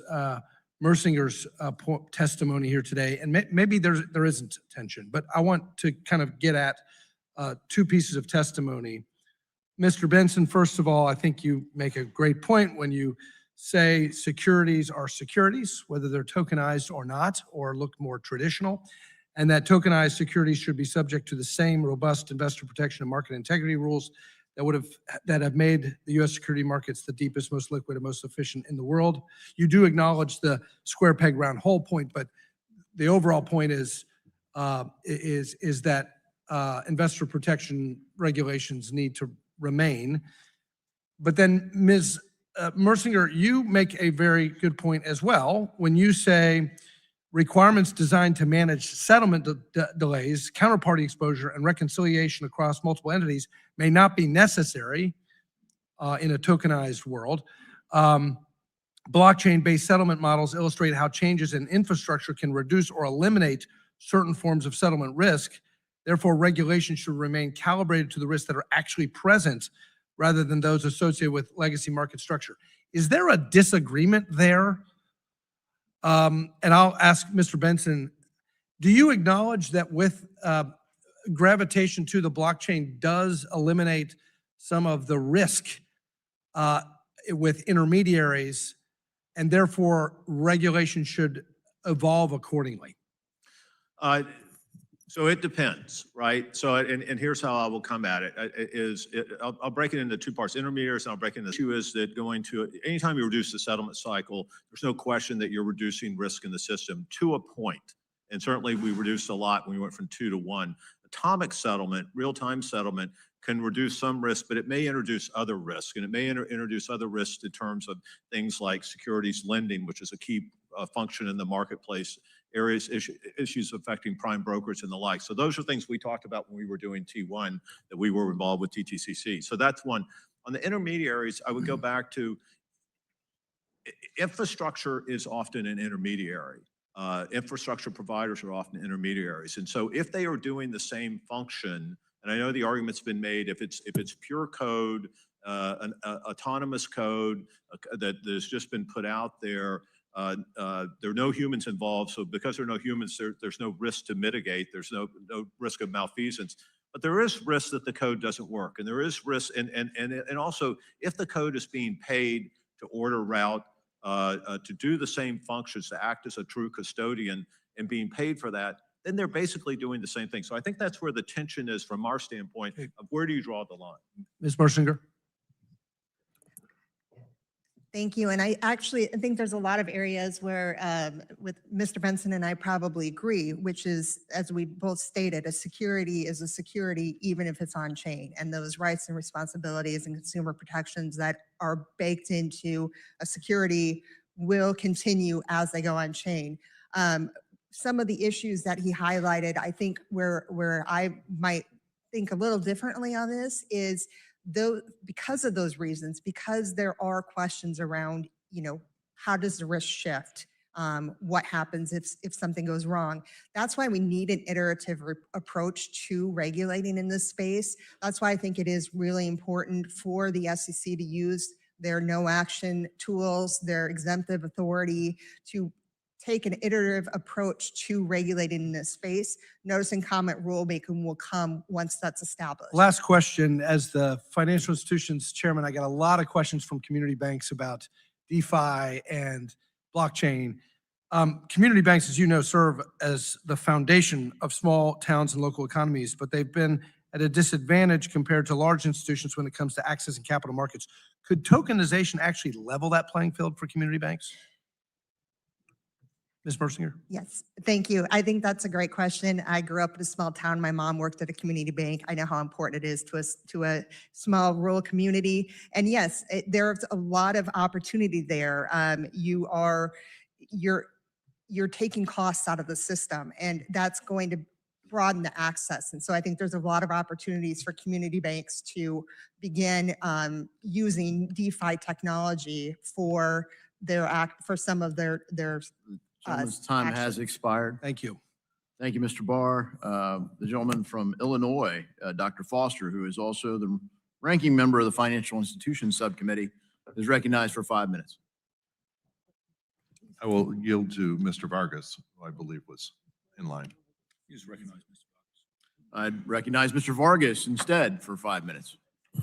Well, thank you very much. I appreciate it. Mr. Chairman, ranking member, again, thank you very much. And to the crowd here today, thank you. I think that this has been excellent, actually, a very good hearing. Two things I want to talk about, the issue of technology and risk. With the issue of technology, first, I agree with what my good friend and colleague said, that we have these fantastic capital markets because of trust. People trust them. I think that investors trust them, and I think that we have to continue with that trust. So, Mr. Zika, I go to you, although you did say this, you said a stock is a stock by any other name, I believe, in your testimony. With apologies to Shakespeare. That's right. You did write this in your written testimony. Like the transaction from paper certificates to electronic book entries decades ago, tokenization, done right, can enhance efficiency, transparency, and engagement across the life cycle of security without weakening the regulatory framework or the rights that investors and the public companies expect and rely on. Again, the trust that Mr. Lynch. So are we going to have the same trust, or is there going to be a diminution of trust? Well, I think it's the way tokenization is done. It can be done right and it can be done wrong. If it's done right, it's drawing it into the existing market with the same regulatory structure, the same set of rights. So you own the same stock, it's just in tokenized form.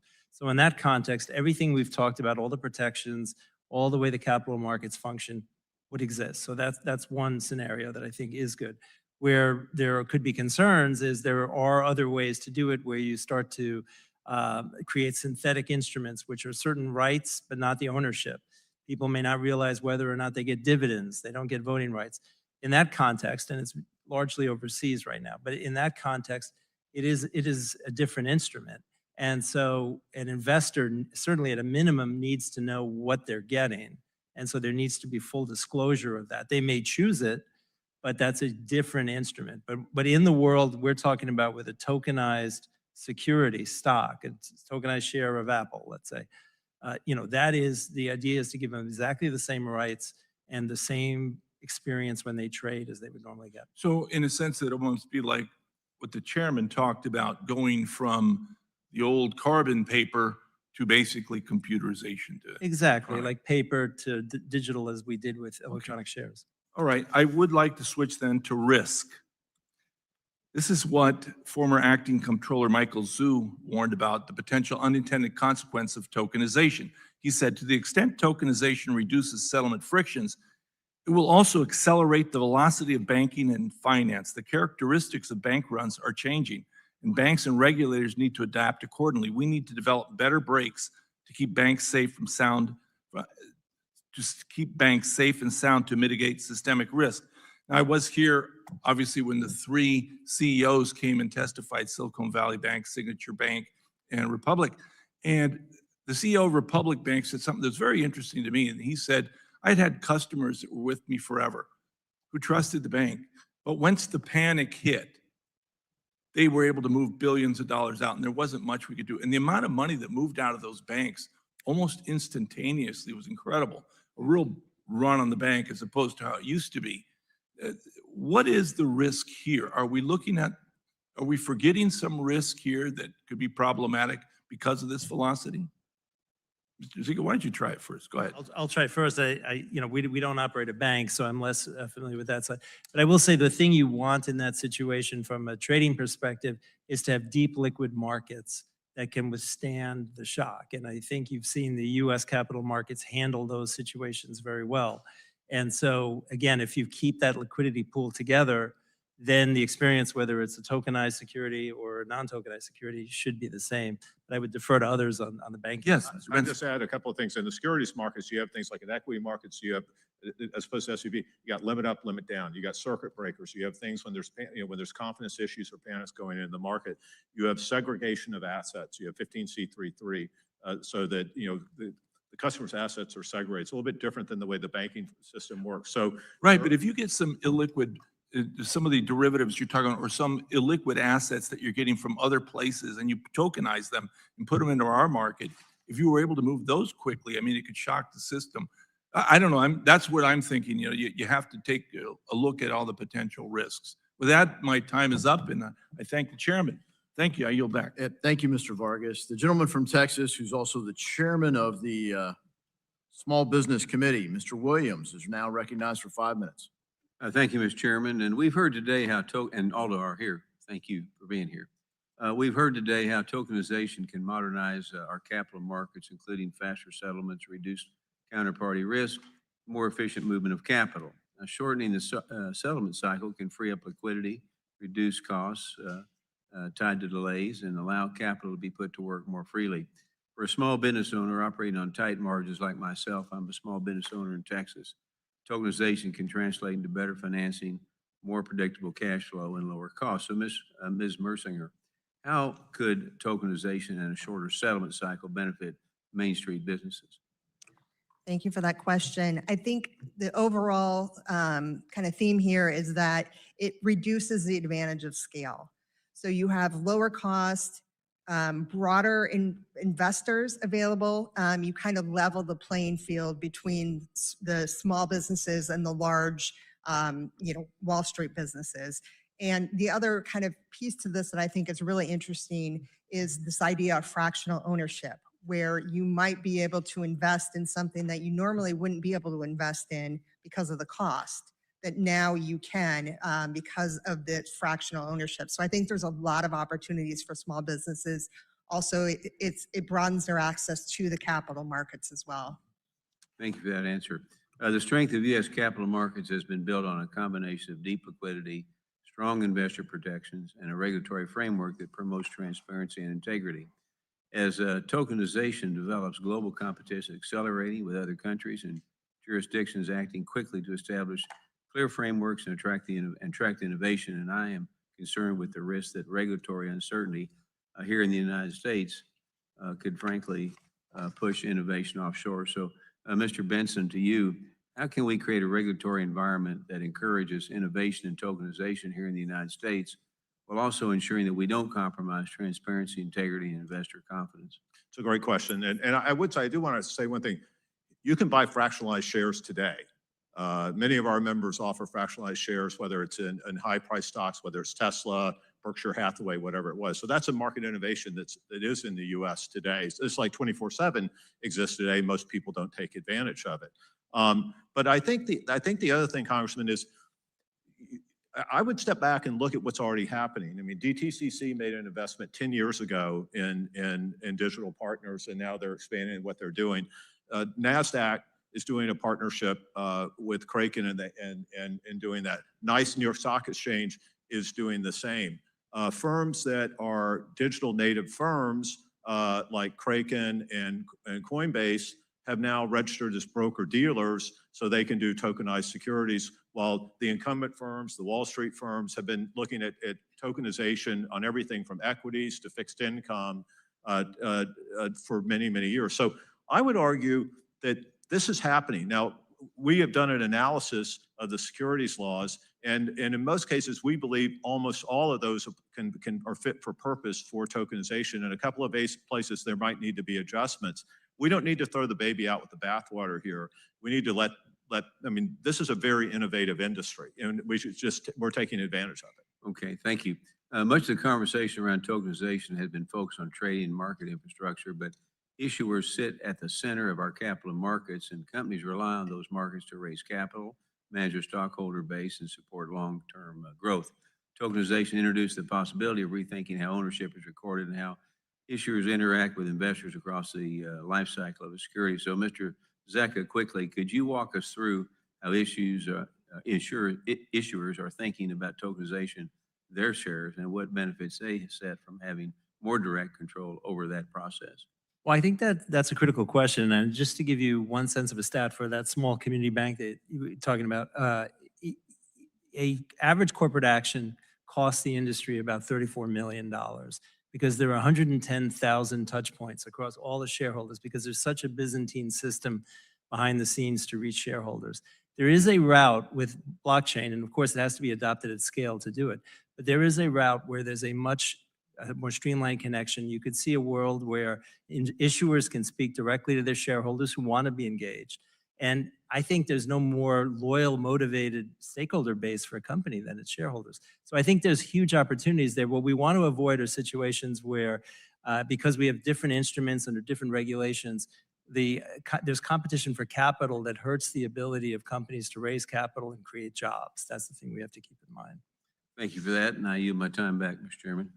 Thank you, Mr. Williams. The gentleman from Illinois, Dr. Foster, who is the ranking member of the Financial Institutions Subcommittee, is now recognized for 5 minutes.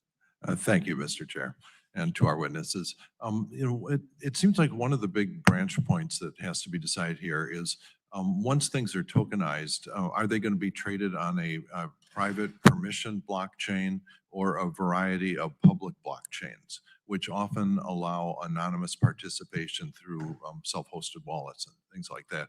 And in the second option, it seems like it must be technically very difficult to establish things like position limits and stuff like that, where you actually don't know the true owners of wallets that are owning a lot of these. What's the approach that's been taken so far, and what are the proposed approaches for that sort of problem? Where, it seems like in the conventional markets, there is one regulator who knows the true identity behind both participants of a trade, so you can identify, front running and wash trades and all these sort of things that are a threat to a lot of the tokenized or the crypto world. I was just wondering, what is the approach taken so far on that? Is there uniform KYC for all participants?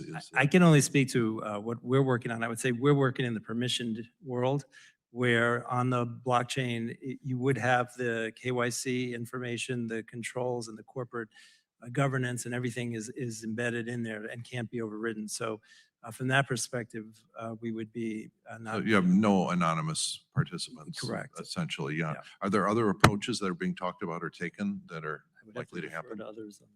Yeah, I can comment at least on the tokenization solution that we're starting to develop.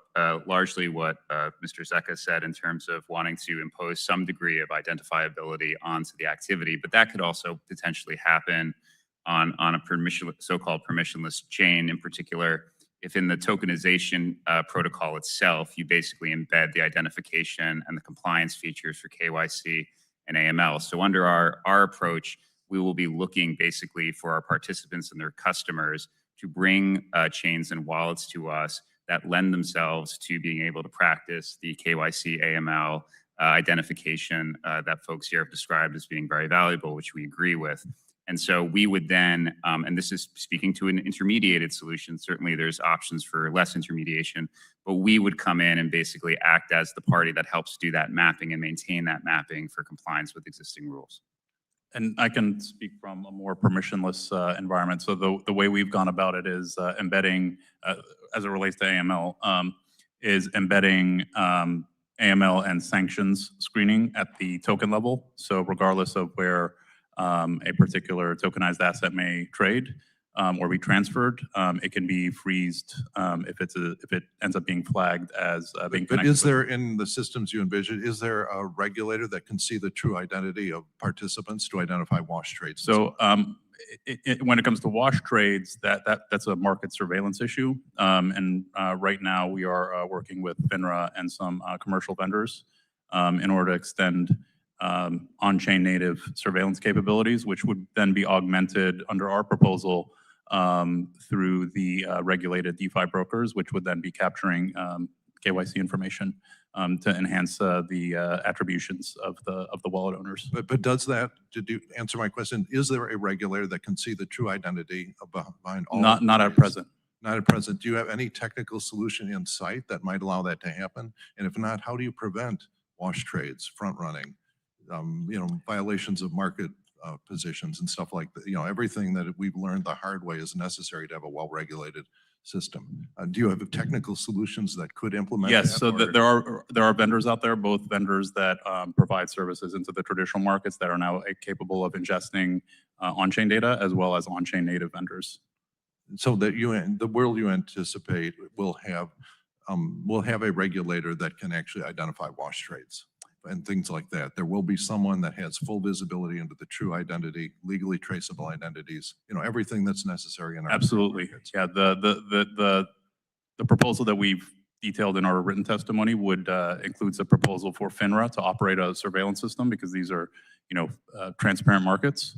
And they would have the capability of extending market So surveillance. they will know the true identity of every wallet that's operating for any of these tokens will be traded. They will know who owns that wallet, be able to identify them.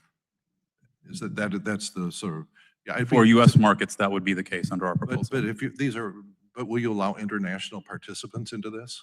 If you have a technical write-up on that you could get for the record, I'd be interested in seeing how you're really going to map that sort of an pseudonymous system onto the sort of regulated system that we've learned the hard way has to be implemented. Yeah, that's an important question, and I'll be happy to follow up with you on that. Yeah, thank you. Thank you, Dr. Foster. The gentleman from Georgia, Mr. Loudermilk, is now recognized for 5 minutes. Thank you, Mr. Chairman. Thank you all for being here today. Very important subject. Mr. Bentsen, before we act or Congress acts, I think it's important that we know exactly where we stand. So, simple question. Does the SEC already have the authority it needs to oversee tokenized securities? Yes, I believe so. Okay. To the extent there are gaps, how much can be addressed through exemptive relief, no action letters, or guidance versus what actually requires Congress to act?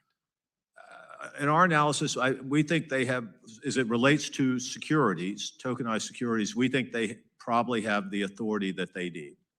Okay. All right. Ms. Mersinger. Just with one exception. Sure.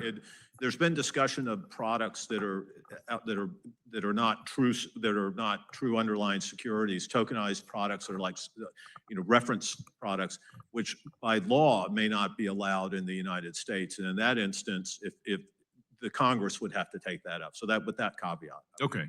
I appreciate you clarification there. Ms. Mersinger, if Congress acts in conjunction with the SEC and CFTC on tokenization, where do you think we can be most productive? Thank you for that question. And I think, the support of the agencies is very important. I would point to the Section 507 of the Clarity Act, which was the requiring a study between the agencies to look further into tokenization and see what kind of regulations need to develop in order to make sure that these markets maintain the safety and soundness and the customer protections that exist. So I think Congress has done some good work here, and I believe, continuing as you work through market structure, you'll see that the kind of the support for the agency that's most important. So for this committee, what is the single most important thing you think we should do to get the regulatory framework correct? Yes. I would say to get get past market structure legislation, clarity or something else, it's very important that we have that to provide the clear rules of the road for the industry. Okay. Anyone else? I think, again, I think in our analysis, we believe for tokenized securities, true securities that are allowed under the law in the U.S., that the SEC has probably the authority that it needs. They may find some areas where they don't. In that case, they have to come back for Congress. Where Congress should be acting, though, and is, which is, I personally think a good thing, is for non-security products, non-commodity products, and then, and you know better, there's, in some cases, the CFTC doesn't have the authorities, particularly with retail investor protections for spot commodities that the SEC has. That's where Congress needs, where there clearly are some gaps for these new innovative products that are not either not securities, may not be commodities, and the law is not clear. And even for what we might call traditional finance, the law is not clear and how they might engage in those on behalf of their clients. So there are areas where Congress does need to take a role. Okay. Thank you all, Mr. Chairman. I yield back. Thank you, Mr. Loudermilk. The gentleman from Illinois, Mr. Caston, is now recognized for 5 minutes. Thank you, Mr. Chairman. Thanks to all our witnesses. So it strikes me that like most of the things that we're talking about here in terms of the way that markets have to work are essentially accounting problems, right? Who's the buyer, who's the seller, where's the clearinghouse, what's the settlement process? And tokenization at its best is a boring accounting conversation, right? Right? It's, if we can do that faster, if we can have better accounting, that's great. The minute it becomes not boring and not accounting, I get really, really nervous. And I guess, Mr. Zecca, if I'm understanding right what you've done at Nasdaq, proposing tokenized trades, you're still going under DTC rules. It's the same sort of settlement. Is it safe for me? And I don't know, Mr. Sabella, if you want to chime in, would I be accurate in describing what you're doing as a boring accounting change to Nasdaq rules?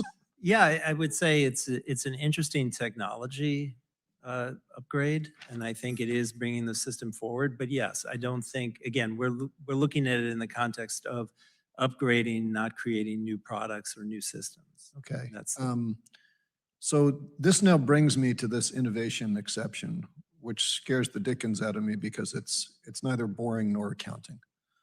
And look, there's this talk about like, oh, it's innovation. We shouldn't get in the way of innovation. Having conversations about what might happen in the future if we ignore what's happening in the present is not innovation. That's stupid, right? And so we have seen when Trump did this tariff announcement, we saw this massive deleveraging event in the crypto space, largely because those DeFi platforms did not have the kind of checks in place. They didn't have the market stops. They didn't have the rules that markets have learned through hard experience. And somehow this narrative that like, well, if software does it, it's fine. Auto deleveraging cost 1.6 million investors $19 billion. The idea that somehow like a human created SOP is incapable of human error is dumb, right? And hugely irresponsible. We've seen tokenized stocks trading at massive variances to what the actual underlying security is. Tokenized Apple traded at a 12% premium to the stock price at one point. And I guess, Ms. Mersinger, since you've been, the advocate for tokenized securities here, put yourself in the shoes of Apple's auditor. If you're closing your books and the tokenized Apple security is trading at a wild difference from what they're trading at on the NICE, what do you use to calculate stockholders' equity on their books? Is there any confusion in that question, but that you would use the public security? Well, I think what this is what you're pointing out is there are a lot of questions left unanswered, and I think that's why it is. No, but I'm just asking, is there any place where someone who is actually a boring accountant is going to look at that tokenized value as a better representation of value than the security that's trading through markets like Mr. Zecca's with those controls? That's the oversight we're hoping that the SEC can offer because these are securities. Okay, which does not yet exist. So then we're back to why are we even having this conversation about an innovation exception? We've seen that the DeFi markets are failing to put the rules in place that you all have learned through hard experience. We've gone through market crashes. We've got all these rules in place to do that.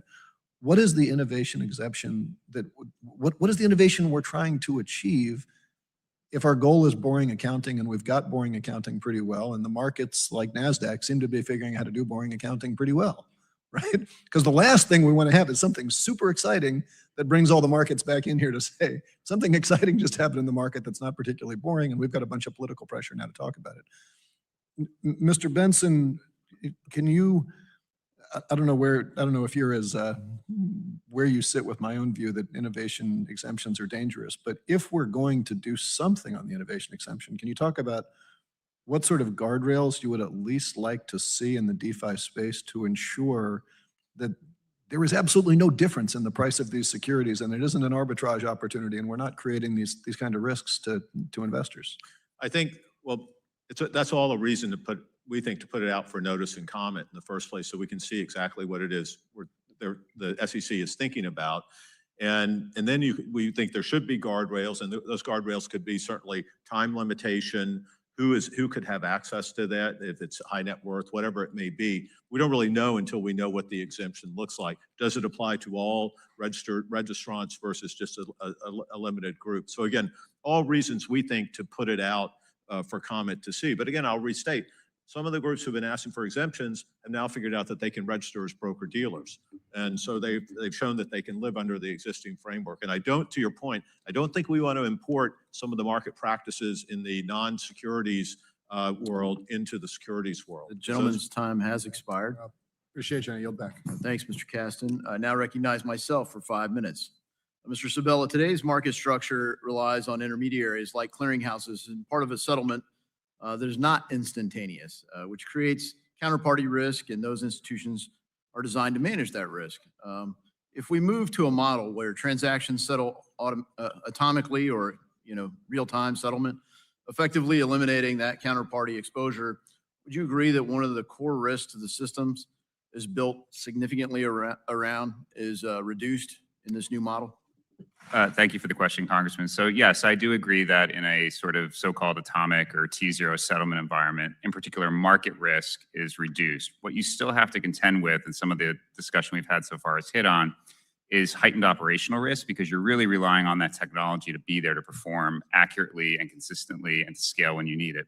The second is liquidity risk, which still exists, and intermediaries still can play a role in helping to basically ensure there are no drops in the transmission of assets from one to the other. Things move so quickly now, obligations move so quickly now.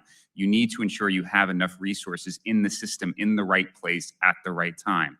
Technology can help do that, but intermediation is the coordination of that technology that still remains important. Yeah, thank you. And thank you for highlighting liquidity is still there. And, we saw that, for example, when Robinhood, is still doing broker-dealer. They've made it in a much more consumer-friendly way.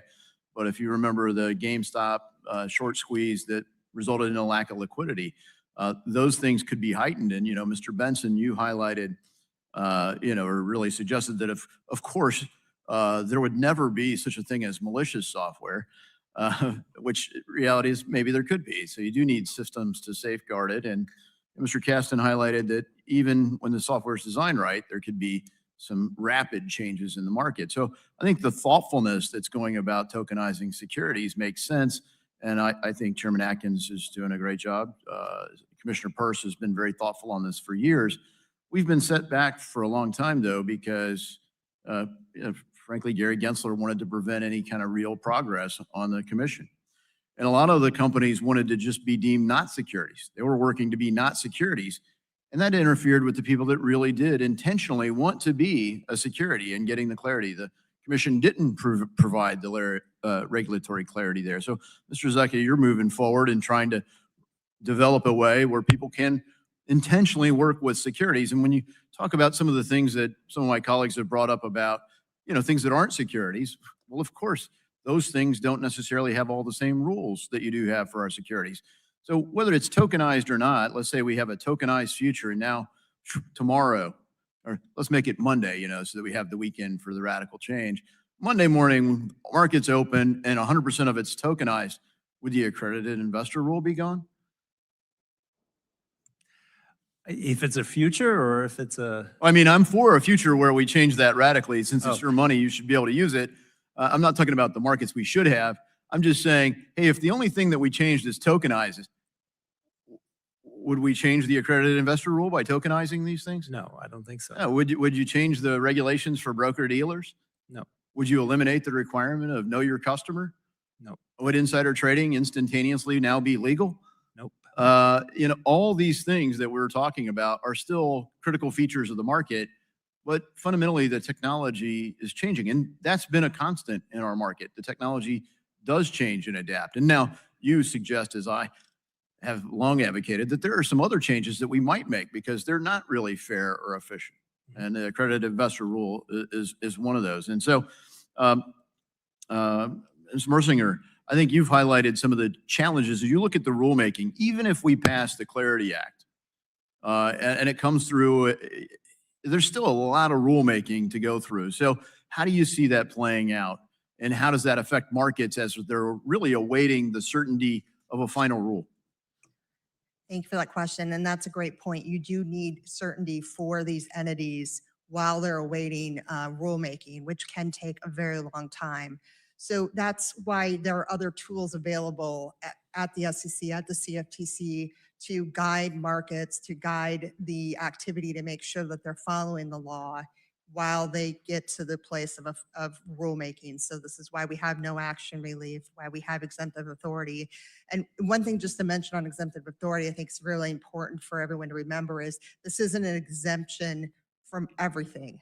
This is, you are getting certain tailored kind of rules to the technology that we're talking about now. So at the end of the day, you're still under the SEC's regulation. You're still abiding by rules that the SEC lays out. Thank you for that. I appreciate it. And then I now yield back. And I recognize the gentlewoman from Massachusetts, Ms. Presley, for 5 minutes. Thank you very much, Mr. Chair.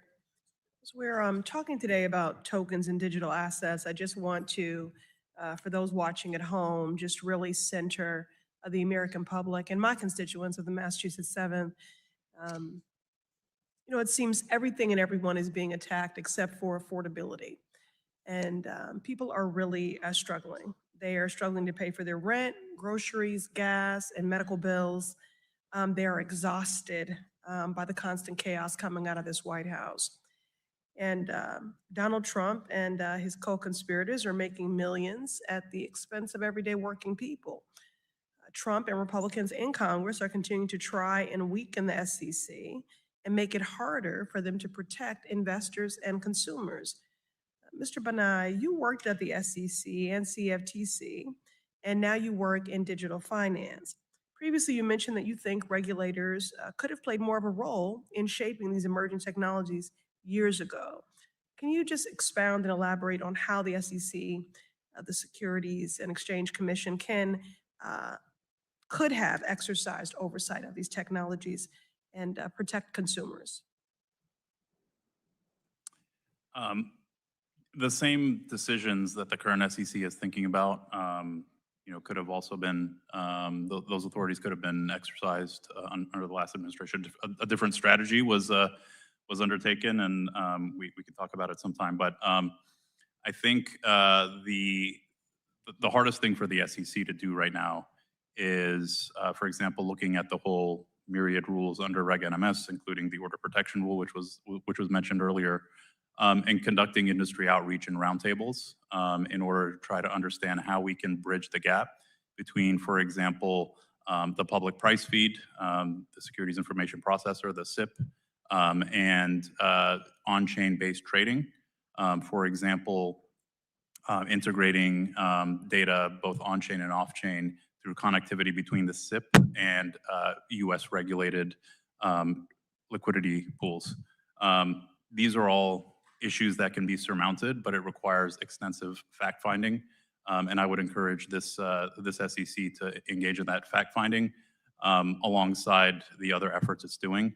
Otherwise, it's going to lead to the same lack of progress. Thank you. Thank you, Mr. Banaei. Mr. Zecca, I'm interested in NASDAQ's approach to tokenization as a way that empowers shareholders to hold companies accountable. Are you working with consumer groups and advocacy organizations or other stakeholders on that goal? And how can interested parties like myself be involved? Well, thank you for the question. We're not directly in touch because we're sort of with the exchange. We're not with the end customer. I do know that there are intermediaries who do speak to various groups, and we're happy to demo our technology for anyone. Okay, all right. We'd Well, be happy to reach out to I'm going to take you up on that, Mr. Zecca, on the record. Would you commit to working with my office as we move forward in that process? And I just really do believe as we innovate that we have to have advocates and impacted consumers. They should be at the table. Okay. Will you commit to that? Yes, we're happy to Okay, excellent. Happy to work with you. All right, Mr. Bentsen, as a former member of Congress, I know you understand the importance of the public trust. Do you agree that there should be laws around digital assets so members of Congress or the president, for example, cannot unjustly enrich themselves or abuse their position? My time is short. Yes or no?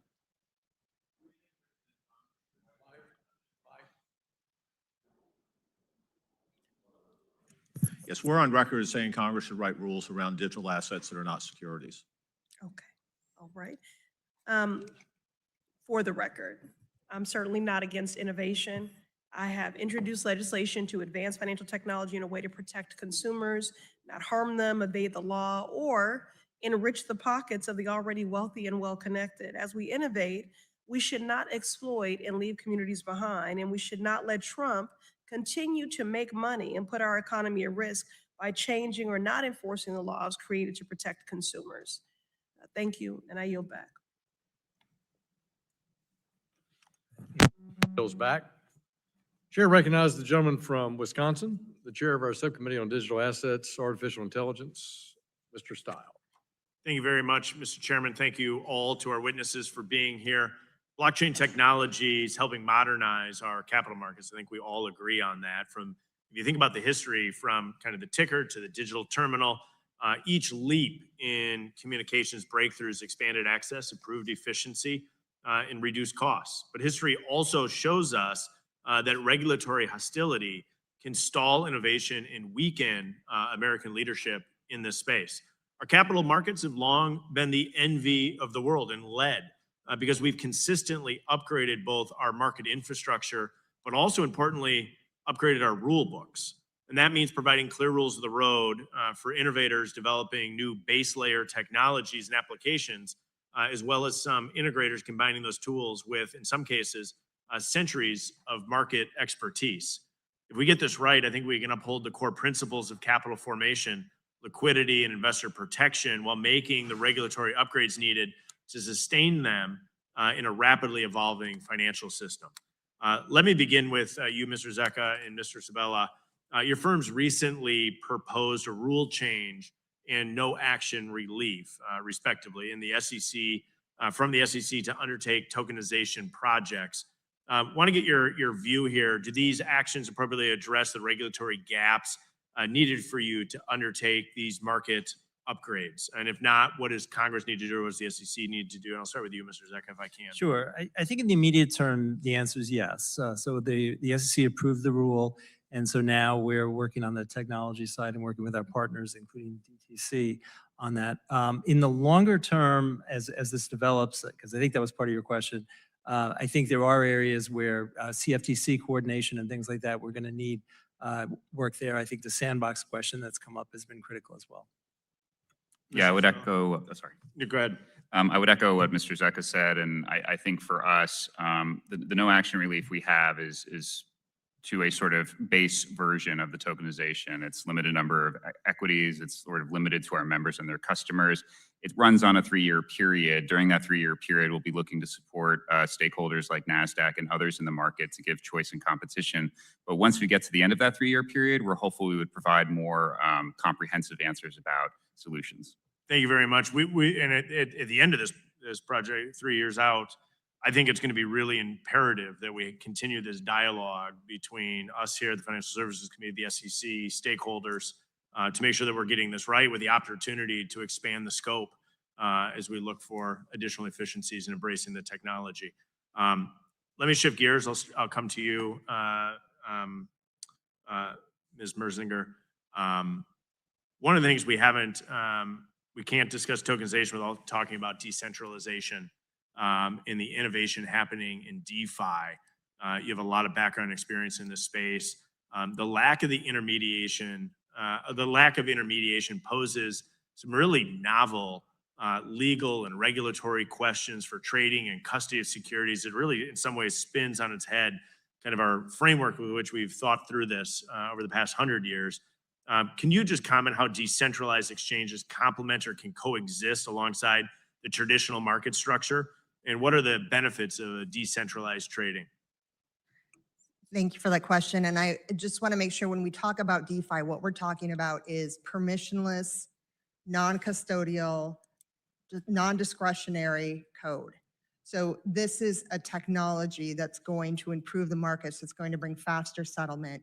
It's going to reduce costs because there's not the intermediaries. And just like with electronic trading, these technologies can operate side by side in a regulated space. And eventually you'll see the evolution of the markets going to the more efficient system, such as using DeFi for these trades. So I think what you'll see is more efficiency from them, lower costs, and really less risk because of the settlement time.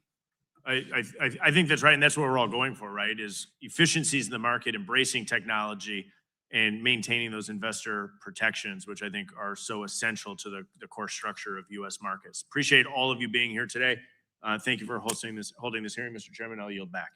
The gentleman yields back. The chair recognizes the gentlewoman from Texas. Ms. Garcia, you're recognized for 5 minutes. Thank you, Mr. Chairman, and thank you to all the witnesses. I'm sure by now you're getting a little hungry, but bear with us. We're almost to the end.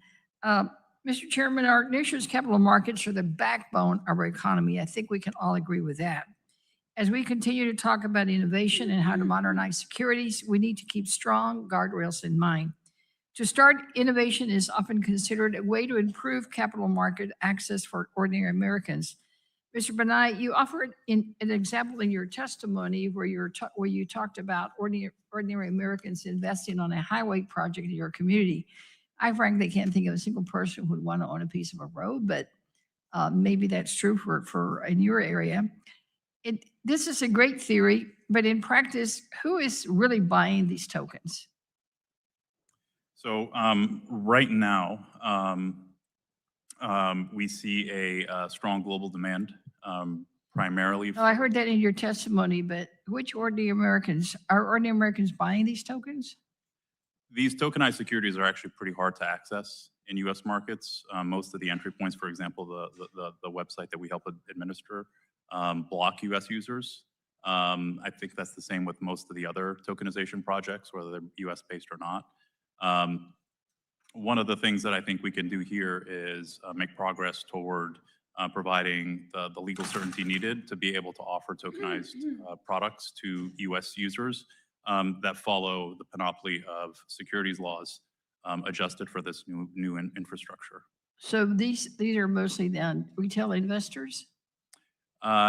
There's a range. There's a distribution of holdings based on wallet that we see. It is pretty concentrated, but there's a lot of people that are owning very small pieces. $10, $20, $100 of different types of tokenized assets. The most popular being those that are backed by U.S. Treasuries. But you're saying that it's hard for Americans to actually have access to these. That's right. And the DeFi interfaces that are out there as a best practice do try to prevent access to tokenized securities. Well, it's interesting because Ms. Mersinger, you said in your written testimony that the total market capitalization of digital assets exceeds 2.5 trillion and more than 50 million Americans own digital assets. So do they have access to these tokens? So this is more of a crypto digital asset, the Bitcoin, Ether. Yes, U.S. customers, about 1 in 5 own digital assets. I think what we're talking about now is the tokenized securities. And I know what we're talking about, but I'm trying to reconcile the two because we're talking about access. So does the ordinary American truly have access to tokens today? not to all tokenized products. Okay, and of the 50 million Americans that do have access to digital assets, is that today? Is that a current number for 2026? Yes. And could you tell me what the profile of the average person who owns digital assets might look like? Unfortunately, I don't know the exact profile, but what I know is it's pretty widespread. What is the income? Again, I can Levels. comment on this. It's a wide range. It's primarily male. It tends younger, tends to look like me, and younger on down. So it's definitely a technology forward demographic. So are any of these folks in any of the underserved communities? Absolutely. They are? There are a lot of the numbers in terms of when you look at the Democratic spread, disproportionately brown, disproportionately black, and male and young. Black, male, and young? That's interesting. I asked that because I've always been concerned that we're creating just another divide. To me, the financial system, the banking system is not in fair and equal to everyone. We still have so many people that are unbanked. Will this solve any of those issues, Mr. Bentsen? The issues with the unbanked, will access to the tokens, access to digital assets improve that or just continue the divide? I will say this. I think our market structure that we have in the securities markets, and by the way, just to your question, there are about 25 billion tokenized securities in the U.S. It's up considerably, but still small, and about a billion of those are tokenized equities. So it's still a nascent market in the U.S. I think in the investment markets in the U.S. under our regulatory structure are quite accessible, increasingly efficient, increasingly price efficient. So we think there's a lot of opportunity for the unbanked or the uninvested, as you might say.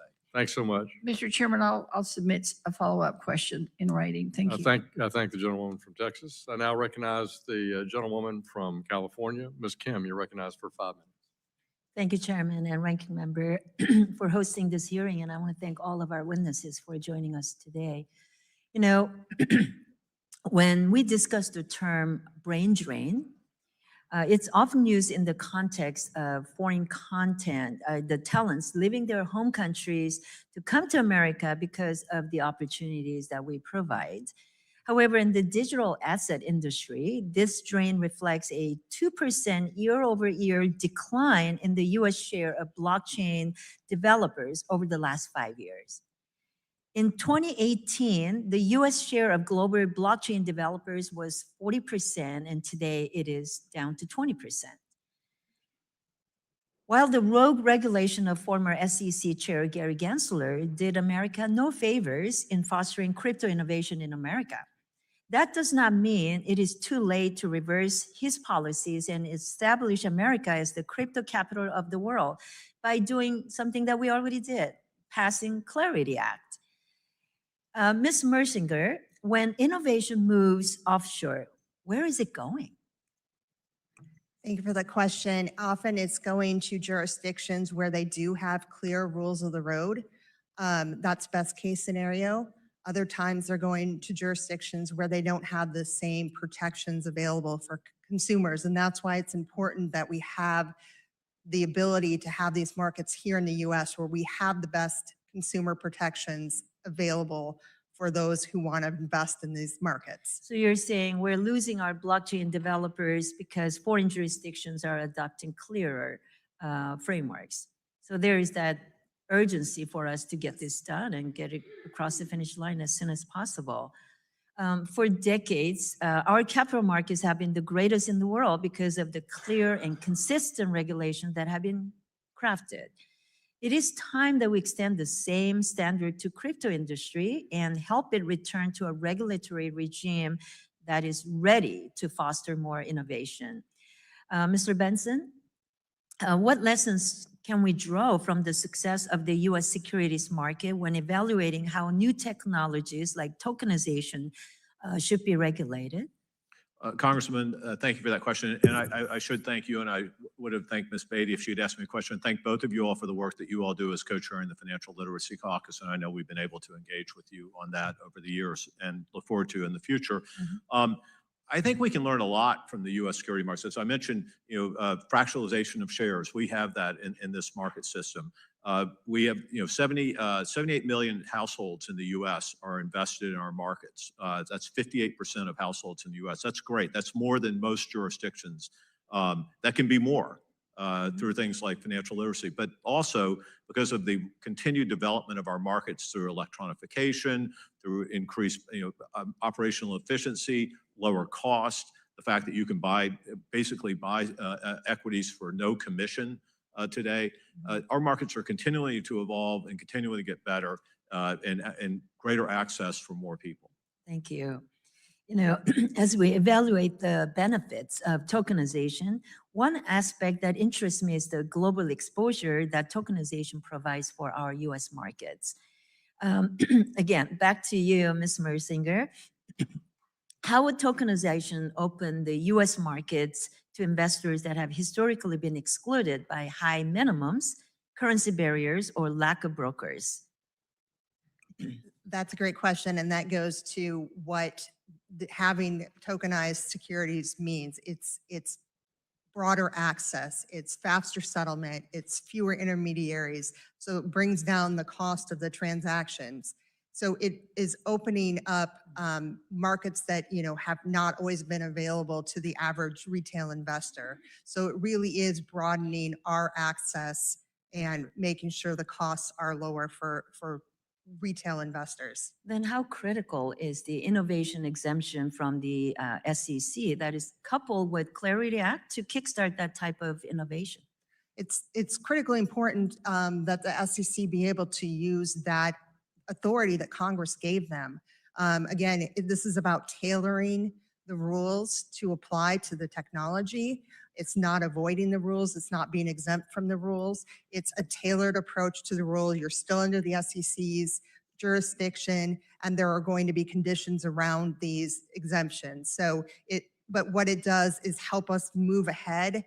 And if you're waiting on rulemaking, even with clarity, when it passes, it's going to take a while to get that rulemaking in place, but these markets need to go on. Mr. Sabala can quickly talk about When cost time of has expired. tokenization. If I can ask you to respond to that in writing or submit that question. I'm pleased to respond in writing to the question. Thank you. Chair recognizes the gentleman from Colorado. Ms. Peterson, you're recognized for 5 minutes. Thank you, Mr. Chairman, and thank you all for being with us today. This is such an important discussion as we're looking at how we modernize our system and make sure that we're not, that our financial system is still protected. And so blockchain technology is increasingly, sorry, I have a cold. It's that time of year. I have a 1-year-old at home. So blockchain technology is increasingly becoming an important catalyst in the evolution of our capital markets. And tokenization is helping firms achieve faster settlements. And we've talked at length about this. But it also can come with risks, with innovation.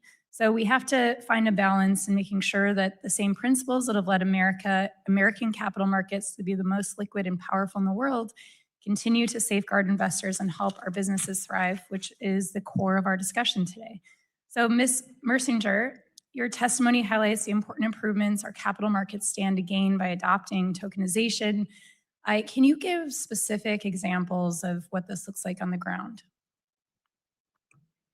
Yeah, thank you. And it's, some of the benefits that come from tokenization, you are talking about faster settlement, which reduces the counterparty risk. You're also looking at expanded access, the 24 hours, 24/7 trading, which is globally where markets are headed. It's already here. Overall, just reduced operational costs and really improved compliance and record keeping because you have an immutable audible trail that is time-stamped, that is, nobody is it's automatically happening. So you're not relying on an individual for that compliance and record keeping. So there's a lot of benefits to having these tokenized assets. Can you give some real-world examples of how this has benefited individuals that you've worked with? Well, as you know, the retail investors in the United States don't have as much access to these because of the lack of clear rules around how this will work. But certainly you can see where globally it is allowing those who are underserved, underbanked to access markets that they wouldn't normally access. And so I think it's going to be a huge win in the United States when we open this up and allow more retail investors to access tokenized security, because again, it's going to bring down the cost. It's going to make this an easier, less costly, less expensive transaction for the average retail investor. Great. Thank you so much for that. And Mr. Zecca, everyone in this room, we're familiar with this debate. We've talked about this at length. But I just want to follow up on some of the questions that have been asked. I think that tokenization brings a different perspective around whether digital assets should be treated as commodities or securities. Would you agree that where a security is traded via a token on the blockchain, that the exact same securities laws and market rules should apply to both that product and trade? I would agree. Mr. Bentsen, should trading tokens on blockchain where the underlying asset is a security be treated any differently than a security traded on a regulated exchange? They should be treated the same, and I would argue that today retail investors have access. It's not the question of tokenization, that's a technology. It's a question of the broker-dealer and the provider, and retail investors have full access today at the lowest cost they've ever had before. Mr. Banaei, would you like to comment? Add anything? I think that we can create a regulatory framework with Congress's direction that achieves the same outcomes as the current securities regulatory architecture and extend it to the on-chain capital markets in a way that would expand the scope of capital formation opportunities as the rest of the world also moves on-chain. Thank you. And Ms. Mersinger and Banaei, what are the strengths or weaknesses of tokenized securities in combating fraud? You want to go first?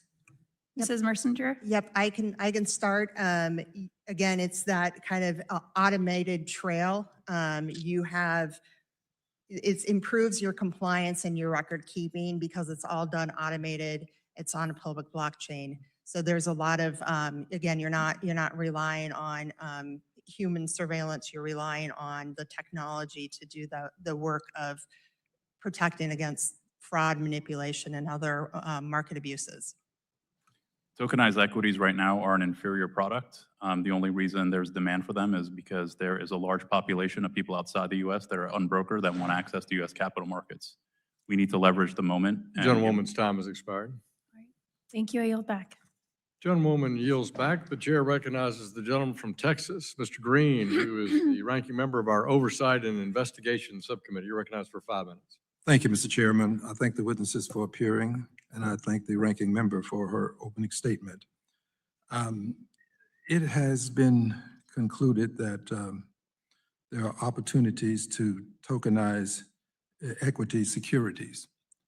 And in so doing, this may provide the opportunity to avoid having a central bank involved in the database. If this occurs, can we assume that there may be some efforts by some persons to avoid their tax obligations? Would it be made possible for some persons to do this to avoid tax obligations? And Mr. Plume, would you kindly give a response? Right now, there's many different strategies that high net worth individuals in the U.S. Use to avoid taxes. Under the proposal that we've submitted, we would be extending the remit of the SEC to incorporate the entry points into the DeFi ecosystem, which would include KYC as well as tax reporting obligations. And that would reduce that surface area for that type of tax avoidance. Thank you. I use the term avoidance with intentionality because ultimately the concern is evasion.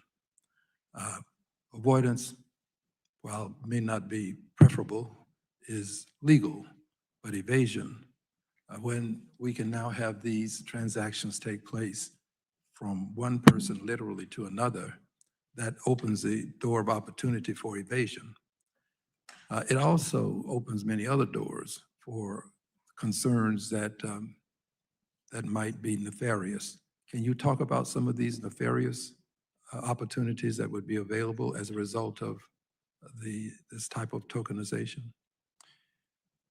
When it comes to tax compliance, actually, some of the best and highest profile seizure cases of digital assets have occurred by our IRS enforcement friends. When you look at, and they've actually been the primary drivers of seizure rates in on-chain contexts. We see in on-chain contexts a seizure rate of about 12%. So when you look at the universe of illicit activity on-chain, about 17% of it ends up being seized by law enforcement, primarily actually by the IRS. That contrasts to an estimate from the UN of about 0.2% in the real economy. So the traceability of on-chain data of permissionless public blockchains has actually been a really powerful tool in law enforcement's toolkit, particularly as it relates to tax evasion. And that is accomplished because we do have the central bank? It's accomplished because when we find wrongdoers, when we find tax evaders, we can trace their activities on-chain to all the different wallets that they may have. And that's enabled quite successful record of seizures. Well, without a central bank, would you be able to do this? Without anti-money laundering enforcement, that would obviously pose a challenge. But I would say that right now that the enforcement of tax evasion is pretty robust in an on-chain environment. Mm-hmm. And what about the persons who tend to want to extort from other people by using crypto? We have seen, for example, one common type of illicit activity involving crypto is these types of extortion schemes. That has been reduced in recent years, and law enforcement has actually been pretty successful in tracking those digital assets. What I will say under the framework that I've proposed for tokenized securities, that the assets that would be extorted from somebody could be frozen and seized by law enforcement by being, with that logic being programmed into the tokenized security. So it would make tokenized securities particularly useless for illicit actors. Thank you, Mr. Chairman. I yield back. Gentleman from Texas yields back. Chair recognizes the gentleman from Tennessee, Mr. Rose. You're recognized for 5 minutes. Thank you, Chairman Hill and Ranking Member Waters, and for holding this important hearing, and thanks to our witnesses for your time here today. Mr. Banaei, did I say that correct? Okay. Romance fraudsters today often need victims to sell securities, move money through bank accounts, and then convert it to cryptocurrency, a multi-step process that sometimes gives families, banks, or law enforcement time to intervene. With tokenized securities that can be transferred in seconds, how concerned are you that this friction is being engineered out, making it easier for criminals to drain a victim's life savings in a single transaction? Thank you, Congressman. That's an excellent question. It's actually a good follow-up to the Congressman's question before. I think one of the benefits of tokenization is the programmability aspect of it and being able to embed compliance controls at the token level. And that would include the ability to, for law enforcement to identify the tokenized security, ask the issuer or their transfer agent or the broker-dealer administering AML controls to freeze the asset and pending a lawful seizure order. Okay, I think I followed that. Appreciate it. Mr. Mersinger, many have argued that payment for order flow operates as an opaque cost to investors one that is difficult to see or evaluate and that most retail investors do not fully understand. In your view, how might the development of tokenized securities and new market structures built on them create competitive alternatives to today's payment for order flow driven platforms? Thank you for the question. I think the kind of core issue here is this idea of the transparency that's involved. And so you're going to have a transparent system where you know the order flow, you'll be able to see all the information on the public blockchain. So a lot of it is just the transparency for the investor. All right, thank you. Mr. Sabella, in your written testimony, you referenced a future with greater settlement optionality where characteristics like asset class, liquidity needs, and counterparty risk help determine the optimal settlement cycle for a given tokenized transaction. Could you expand on the potential benefits of a more tiered settlement structure where some trades might settle in real time while others settle on longer cycles, and how such a framework could improve market efficiency, risk management, and cost outcomes for different types of market participants? Thank you for the question, Congressman. So this is a theme that I think even started before tokenization really took off after the transition to T+1. But what we observe at DTCC even today is that market participants like to have choice in terms of how quickly they can access liquidity by converting assets into cash or other assets. And so one of the propositions around tokenization is it may give market participants more flexibility in actually realizing a variety of settlement cycles. Today, in fact, you can actually settle a transaction T0 at DTC today, but that's very limited based on the technology and participation requirements we have. In a tokenized future, it may be possible to have more parties able to do T0 settlement, and that may suit their needs if they have a particularly time-sensitive funding need, or they need to get into and out of a certain asset class. All of these use cases exist today, but they may be more available and more graceful for participants if they use tokenization. And so that's what we really mean by choice and allocating liquidity efficiency across markets. Thank you. And finally, in the 50 seconds we have left, Ms. Mersinger, many Americans are watching this hearing are excited about tokenized securities and wondering when they'll actually see them in everyday use. If you had to give your rough best guess, how long do you think it will be before we see broad adoption? For instance, the Thrift Savings Plan providing federal employees access to tokenized retirement securities in addition to its current core funds. I think the timeline depends on how quickly the SEC can provide clarity to these markets and how the securities transacting on the blockchain are subject to the rules of securities law. So a lot of it is dependent on the regulator. I know Chairman Atkins is moving very quickly, so I think it'll be soon. Thank you. I appreciate it. Mr. Chairman, I yield back. Gentleman yields back. Chair recognizes the gentleman from New York, Mr. Torres. You're recognized for 5 minutes. Thank you, Mr. Chair.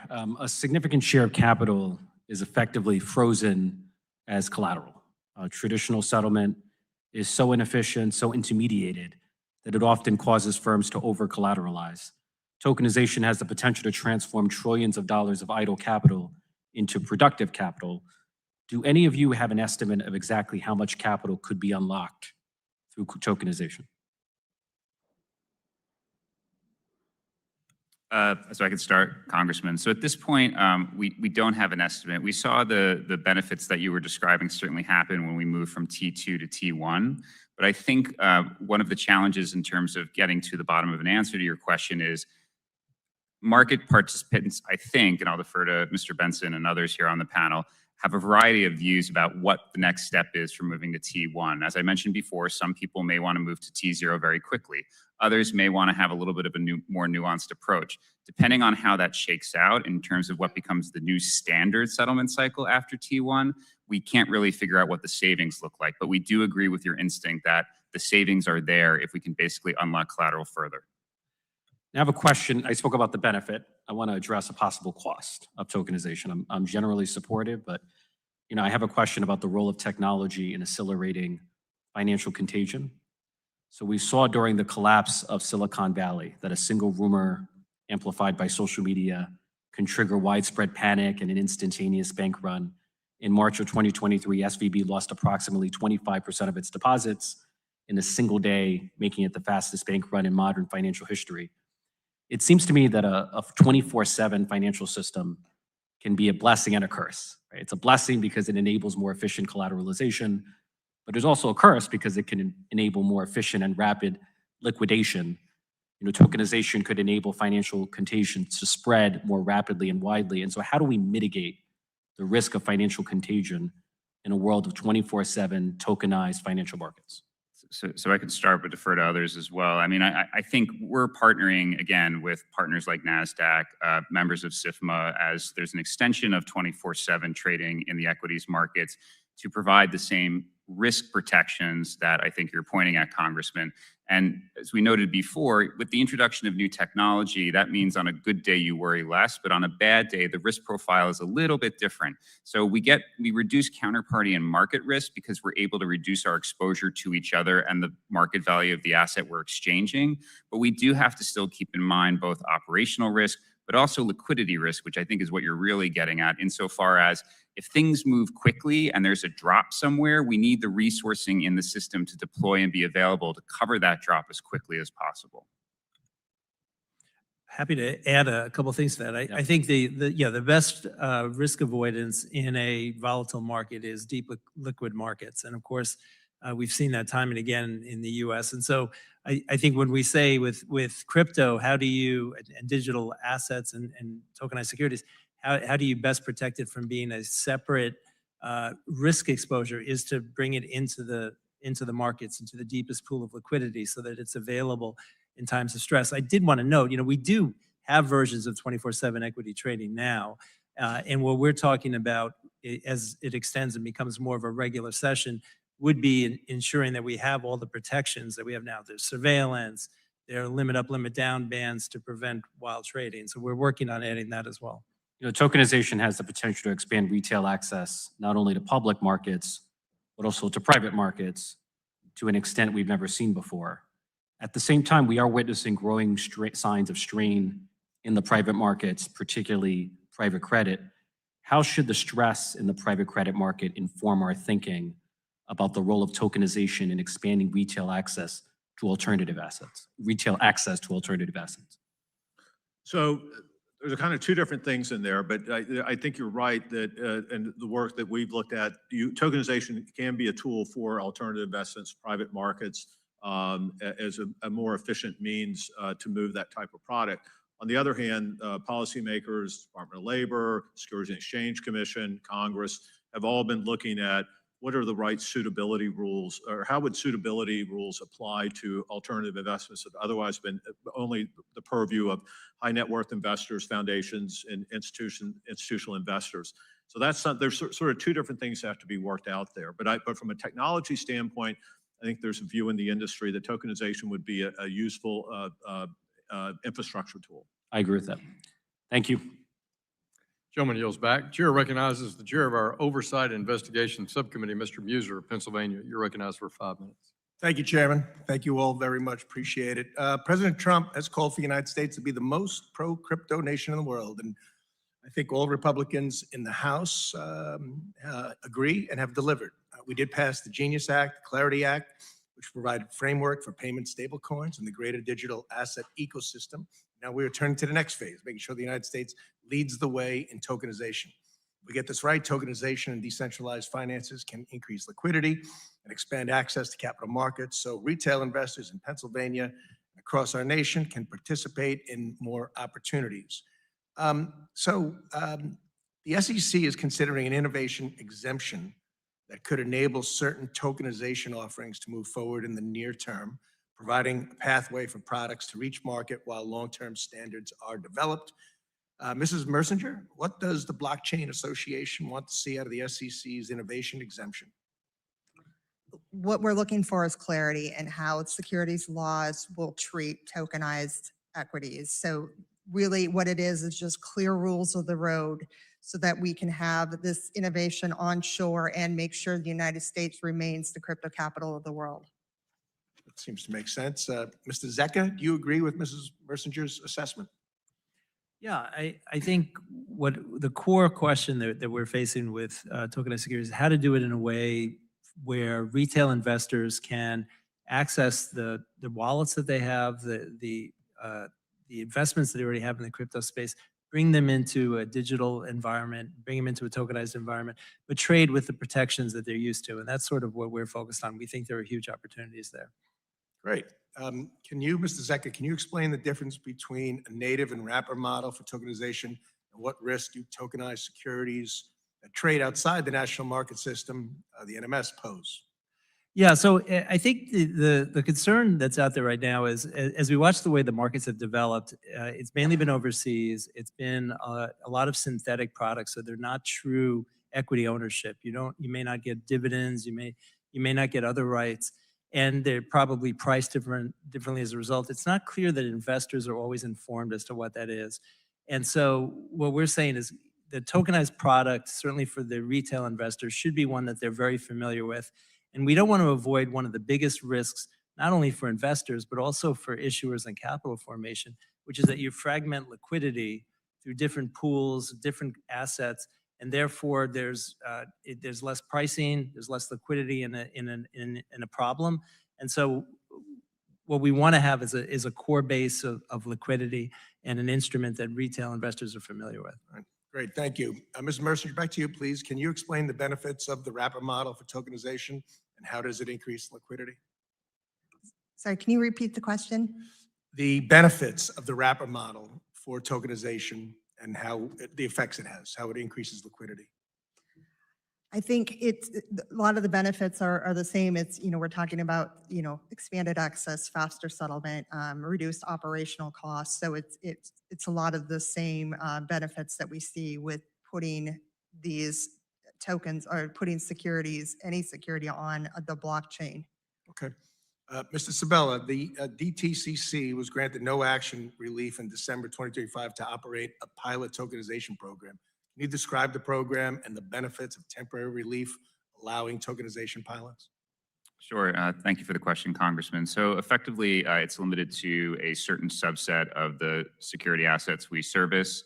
It is limited to our participants and their customers. And effectively, we will look for those parties to bring to us different wallet protocols and different chains where they would like us to tokenize their holding in DTC today so that it can be deployed into new tokenized environments, whether provided by traditional market actors or new market actors.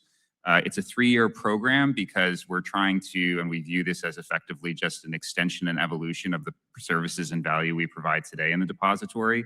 So we want to see how effectively that will work. And we did it under a no action approach because, in contrast, I think, to some of the other approaches we've been discussing, this was very technical, very targeted. We were basically just trying to get the minimum, the MVP version off of the ground so we can grow back into some of the more technical requirements that just to apply to our operations as a clearing agency. We're hopeful at the end of the 3 years, if not before, we'll have learnings and feedback to give to bodies like this one and the regulators about how to better accommodate tokenized activity in our financial markets. Okay, thank you. I'm just about out of time. Ms. Mercier, maybe you could tell us later or in writing. Singapore, U.S. tokenized securities current rules allow it to be traded in Singapore, but limit their use here at home. Wondering what you believe the competitive disadvantage that's created in the U.S. markets. But with that, we'll have to. Gentleman yields back. We'll take that answer in writing. Chair recognizes the gentleman from California, Mr. Liccardo. You're recognized for 5 minutes. Thank you, Mr. Chair.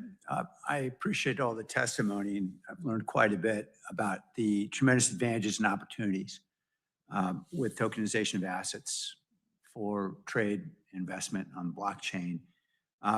Undoubtedly, obviously, as Congress, we have to be concerned about those cases of fraud, of deception, of illicit finance of various kinds and criminality. And I know that we're all concerned about that. And I appreciate testimony of several of you who have said, look, we've got to have clear protections for investors and for the public.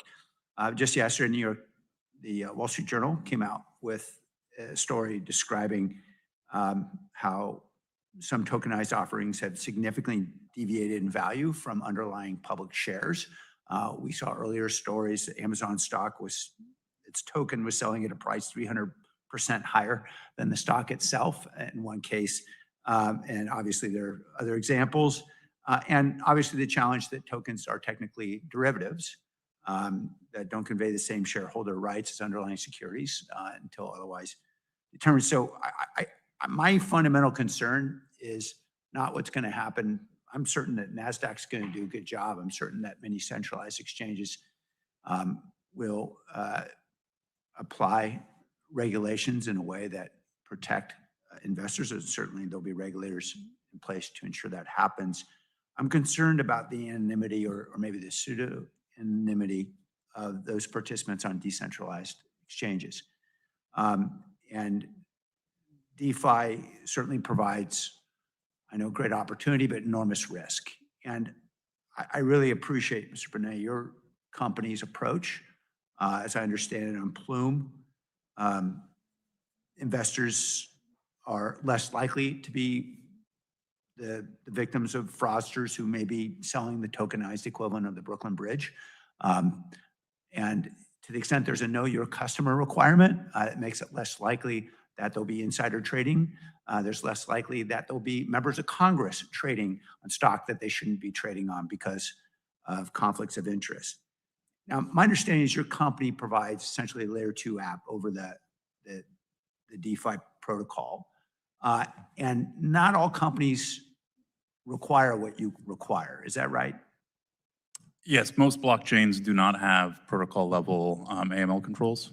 And why do you decide that you're going to apply those controls?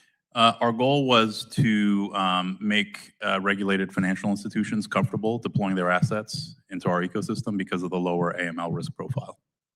And I assume you do it also to protect your customers, make them feel more comfortable? Yes, and that includes, for example, the capability to freeze and seize or burn and remint tokens through our Nest tokenization platform. Now, in your written testimony between pages 12 and 14, you talk about treating companies that are in your position, layer 2, as brokers subject to the same requirements of anti-fraud and fair dealing standards, know your customer, anti-money laundering, et cetera. And I guess the question is, if that were applied across the entire industry, do you feel confident that other competitors of yours would comply? This is a natively global architecture, which poses both opportunity and risks. I think if the framework that we've adopted, which includes consumer protections at the retail app level, and the SEC and Treasury work together when it comes to anti-money laundering requirements at the token level, we can achieve a pretty good level of protection. And then you mentioned also the price discovery issues that we see in tokenized markets, and that can be addressed through the network effects that would be established once these markets move on chain. That will move price discovery away from these less liquid offshore trading centers that have limited liquidity and poor quality products, and toward the markets that would be overseen by the SEC, which would operate under the same types of transparency and regulatory controls. I appreciate that, sir. I know I'm out of time. I just wanted to ask Ms. Mersinger off the record if she might be able to provide a written statement about what Blockchains Association, their position might be on this issue. Happy to follow up with you and your staff. Thank you very much. I yield. Thank you very much. Chair recognizes the gentleman from South Carolina, Mr. Timmons. You're recognized for 5 minutes. Thank you, Mr. Chairman, and thank you to the witnesses for joining us today. I've long been interested in the concept of tokenization, not just as an emerging technology, but for its potential to integrate on-chain systems seamlessly into our financial markets in the near future. Realizing that potential will require clear, well-defined rules of the road that support innovation in the United States, protect consumers, and encourage existing systems to evolve toward more efficient, lower-cost models. I commend Chair Atkins and the SEC's January statement on tokenized securities, Together with today's discussion, it represents an important first step in shaping how our markets can responsibly harness the transformative potential of blockchain technology. I want to begin with cross-border transactions and the potential for tokenized securities to allow individuals around the world to access and move assets into U.S. markets. Ms. Mersinger, when you speak with member companies exploring the space, what are you hearing about the demand for tokenized securities from investors? And are firms seeing this as a meaningful opportunity to bring more global capital into the American financial system? Yes, absolutely. There is certainly, the demand is there. We see it offshore. And, opening up these markets more globally will just mean more capital, more liquidity. So there's a lot of opportunity there if the right rules are in place and are clear. Thank you for that. And from the perspective of financial institutions, I want to touch on compliance. As tokenization and blockchain technology evolve, they introduce the possibility of self-executing compliance, where regulatory requirements can be embedded directly into the asset or transaction itself. How do you see this capability enhancing compliance with existing rules, strengthening investor protections, and potentially reducing the cost firms face in meeting their regulatory obligations? Again, Ms. Mersinger. I think what's interesting is the technology around compliance is moving as quickly as the technology that we are seeing with the markets. And so there's a lot of opportunity to bring efficiencies into the compliance side of this as well. And we're seeing it. Plume, one of our member companies, is doing this. And so it's certainly the technology is catching up and the compliance is becoming very automated and part of the system. Thank you. I really believe this is where the greatest potential lies. Removing intermediaries and creating efficiencies is what emerging technology is all about. And I think the future is very bright. And combine that with President Trump's emphasis on attracting foreign direct investment to drive economic growth, the tokenization of traditional financial assets presents a new and compelling pathway for investment in the United States, particularly for individuals and firms in countries with strict capital controls. If we establish the right regulatory framework and allow issuers and intermediaries to adapt, blockchain technology could significantly reduce barriers to entry and expand access to U.S. markets. That reflects the long-term vision. In the near term, I want to focus on the role of Congress in ensuring that our exchanges continue to operate efficiently and without disruption as this technology is introduced. As tokenization begins to intersect with existing market infrastructure, including clearing, settlement, custody, and trading, it is important that integration is thoughtful, orderly, and does not introduce unnecessary friction or risk. One area of particular interest is the potential for markets to operate on a 24/7 basis through tokenized securities. Mr. Zecca, given your experience overseeing market structure, regulation, and risk at Nasdaq, how should we think about the practical steps required to integrate tokenized securities into existing exchange infrastructure without disrupting the efficiency and integrity of our markets? Well, it's a critical question, and I think the short answer is that most of it can be done quite easily through the current processes. Our vision of what we got SEC approval of is basically a message that tells DTC, look, my choice is I want to clear in tokenized form, non-tokenized form. Otherwise, your experience is the same. You're in the same order book, you get the same priorities, everything else is the same. So I think a lot of it can be incorporated. It's frankly what retail, I think, expects. To your point on 24/7, there are innovations from the crypto space that have evolved in the market. I will argue that we have 24/7 trading in equity now. It's obviously not as robust, but I think the systems are ready to go, with the exception of we want to make sure when we really launch it as more of a regular session that we have the same data information, safeguards, and surveillance. And so I would argue that that will be the main protection going forward. We're going to treat it like a regular day session. Thank you for that. I had one more question for Mr. Bentsen, but it seems I'm out of time. We will send it to you, and if you could follow up, that'd be great. Appreciate y'all. I yield back, Mr. Chairman. Gentleman yields back. The gentleman from Montana, Mr. Downing, is now recognized for 5 minutes. Thank you, Mr. Chairman. I'm really excited that this administration and this committee is charged head first on embracing innovative technologies, from payment stable coins to digital assets, artificial intelligence, and now to tokenization. Embracing these technologies and establishing regulatory frameworks will maintain the United States' preeminent position as the global leader in innovation. And one thing that interests me in tokenization is its potential to bolster financial freedom by making peer-to-peer trading more accessible. However, this presents its own risk to investor protection. And I was the former securities regulator for the state of Montana, and one of my primary responsibilities was protecting investors from fraud. And I'm going to start with Mrs. Mersinger here.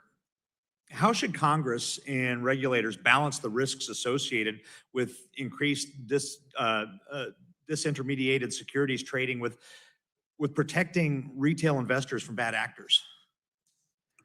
I think that's where it's important for the regulators to have some flexibility in deciding how the rules will apply to this technology. So we've talked a lot about the SEC's innovation exemption, which is authority that Congress has given them, being able to use that flexibility to ensure that there are consumer protections in place, even though the technology might be different from the way it's currently working.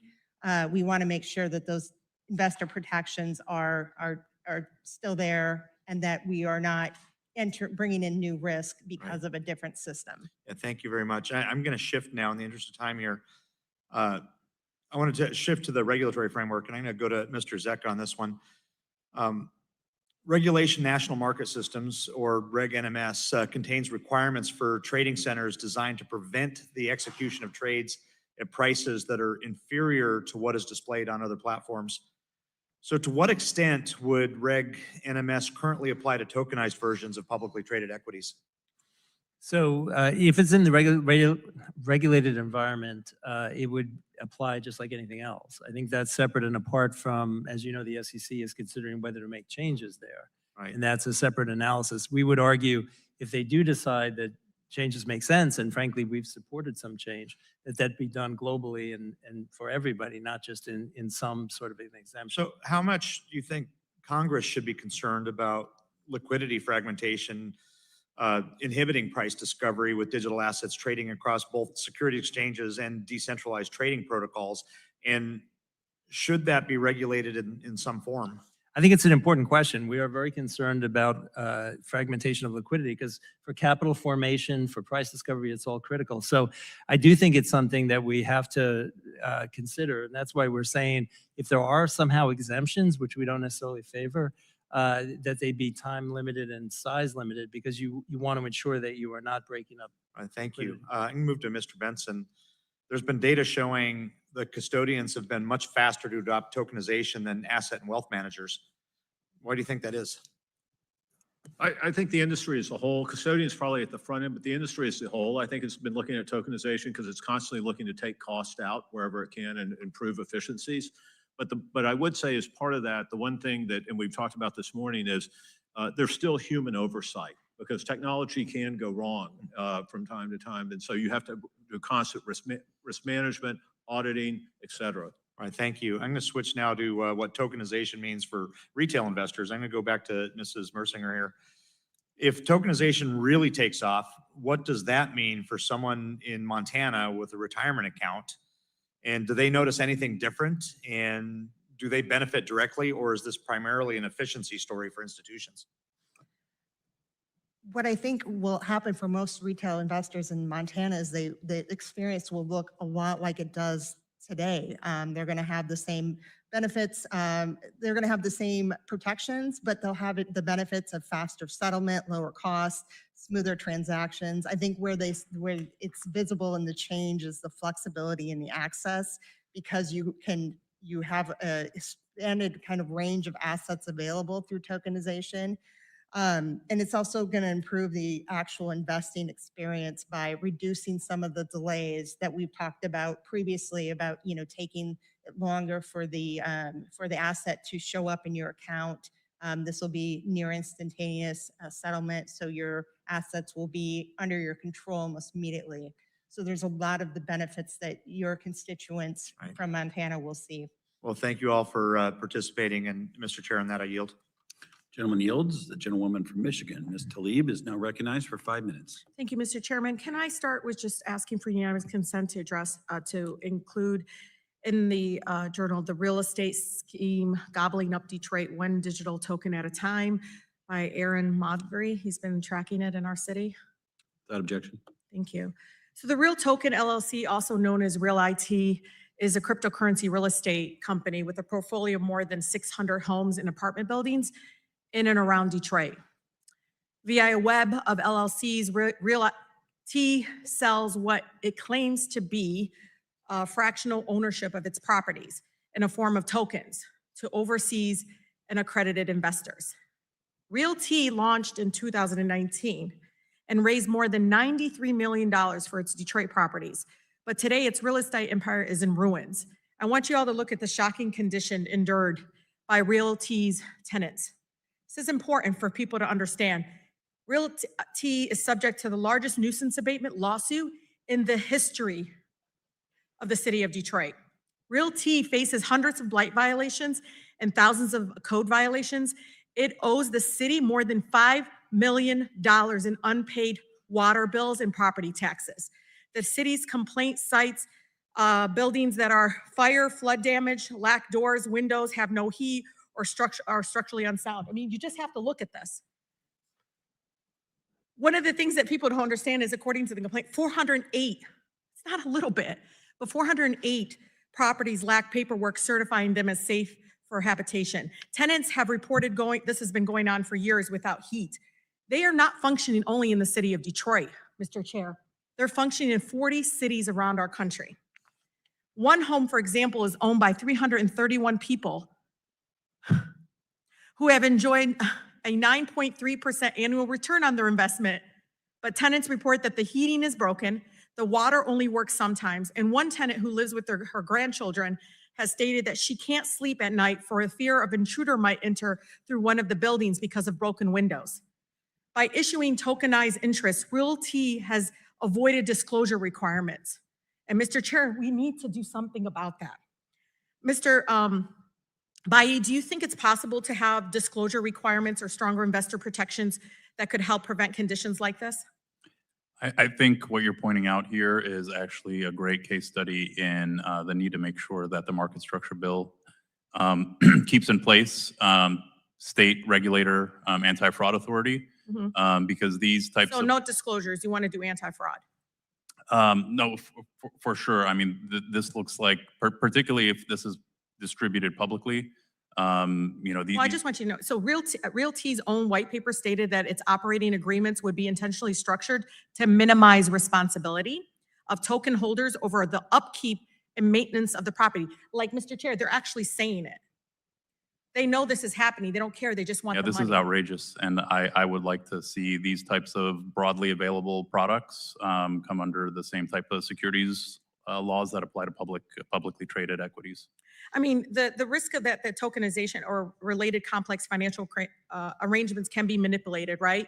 And skew away responsibility. Isn't that a big issue to, again, try to make sure this doesn't happen? Yeah, these types of offerings should be exposed to the full level of disclosure that we have for the public markets, for sure, given particularly how they're distributed so broadly. You know, I know people are so scared of regulation. This is oversight. We can't allow people to live in this kind of conditions. And like everyday people, even those who have never invested a penny, are impacted by decisions we make in this room. And so it's a difference between innovation and exploitation. And I think that's something that we need to really, really work hard. You know, Mr. Chair, the only reason we know about Real T is not because of our oversight work in Congress. It's because of these pictures and everything that's happened from local reporting in our city by a nonprofit news organization called Outlier Media. And Mr. Banaei, while Real T claims that it offers investors ownership, scholars have argued that the investors more accurately get shares in an LLC. As members of an LLC, do such investors have property rights? I think if there's a potential misrepresentation there is definitely grounds for anti-fraud enforcement in this case. Okay, what lessons do you think Congress can draw when we see poorly regulated tokenization schemes like this? I think, you know, one of the benefits of tokenization is it allows broad public distribution of assets. And it looks like, I'm not that familiar with this case, but it looks like in this case, they are issuing securities into a public environment. And these are not, you know, Reg D private market offerings offered to a handful of investors. It looks like these are broadly distributed. You mentioned, 331 people having Yeah. an interest in just one of the 408 properties. So to me, this looks like, a very sketchy scheme that, how the city inspectors, state securities I mean, regulators. they owe them money, but is the fees going to really work? Gentlewoman's time is Thank you, Mr. expired. Chair. Gentlewoman Congressman. yields back. I now recognize myself for 5 minutes.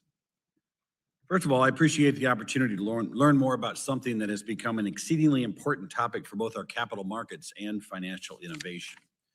Tokenization represents two different worlds colliding, our traditional capital market system and the world of distributed ledger and blockchain technology. While our committee has spent a great deal of time trying to ensure that native digital assets are properly regulated, there is now the separate question that regulators are also wrestling with. What happens when a traditional security or a real world asset is put on the blockchain? How would regulators treat that technological transition, and what and what would shift towards a broader tokenization? What does that mean for our markets? Mr. Zecca, in your testimony, you described Nasdaq's approach to tokenization as one of integration between the strengths of traditional equity markets and blockchain-based markets. Can you expand on that thought? And specifically, what would an integrated market harnessing the strengths of both tokenization and traditional equity markets look like? Sure. Thank you for the question. I mean, the one thing to keep in mind is that for markets generally, and whether they're in in the crypto space or otherwise, is that it tends to be a central order book, very similar to what we have. So when you think about the technology, it's data coming in, it's orders, they're matched, and then they're written to the blockchain, or in the case of a normal security, they're sent to DTC. So the technological structure is very similar. We view this as not a new product so much as a new way to technologically represent a security. So where's the question? And the bridge coming in from the DeFi world, you're going to have a growing share of the American population that is invested in crypto assets. They have wallets. They want to expand. They want to use those assets to expand into other asset classes, including equities.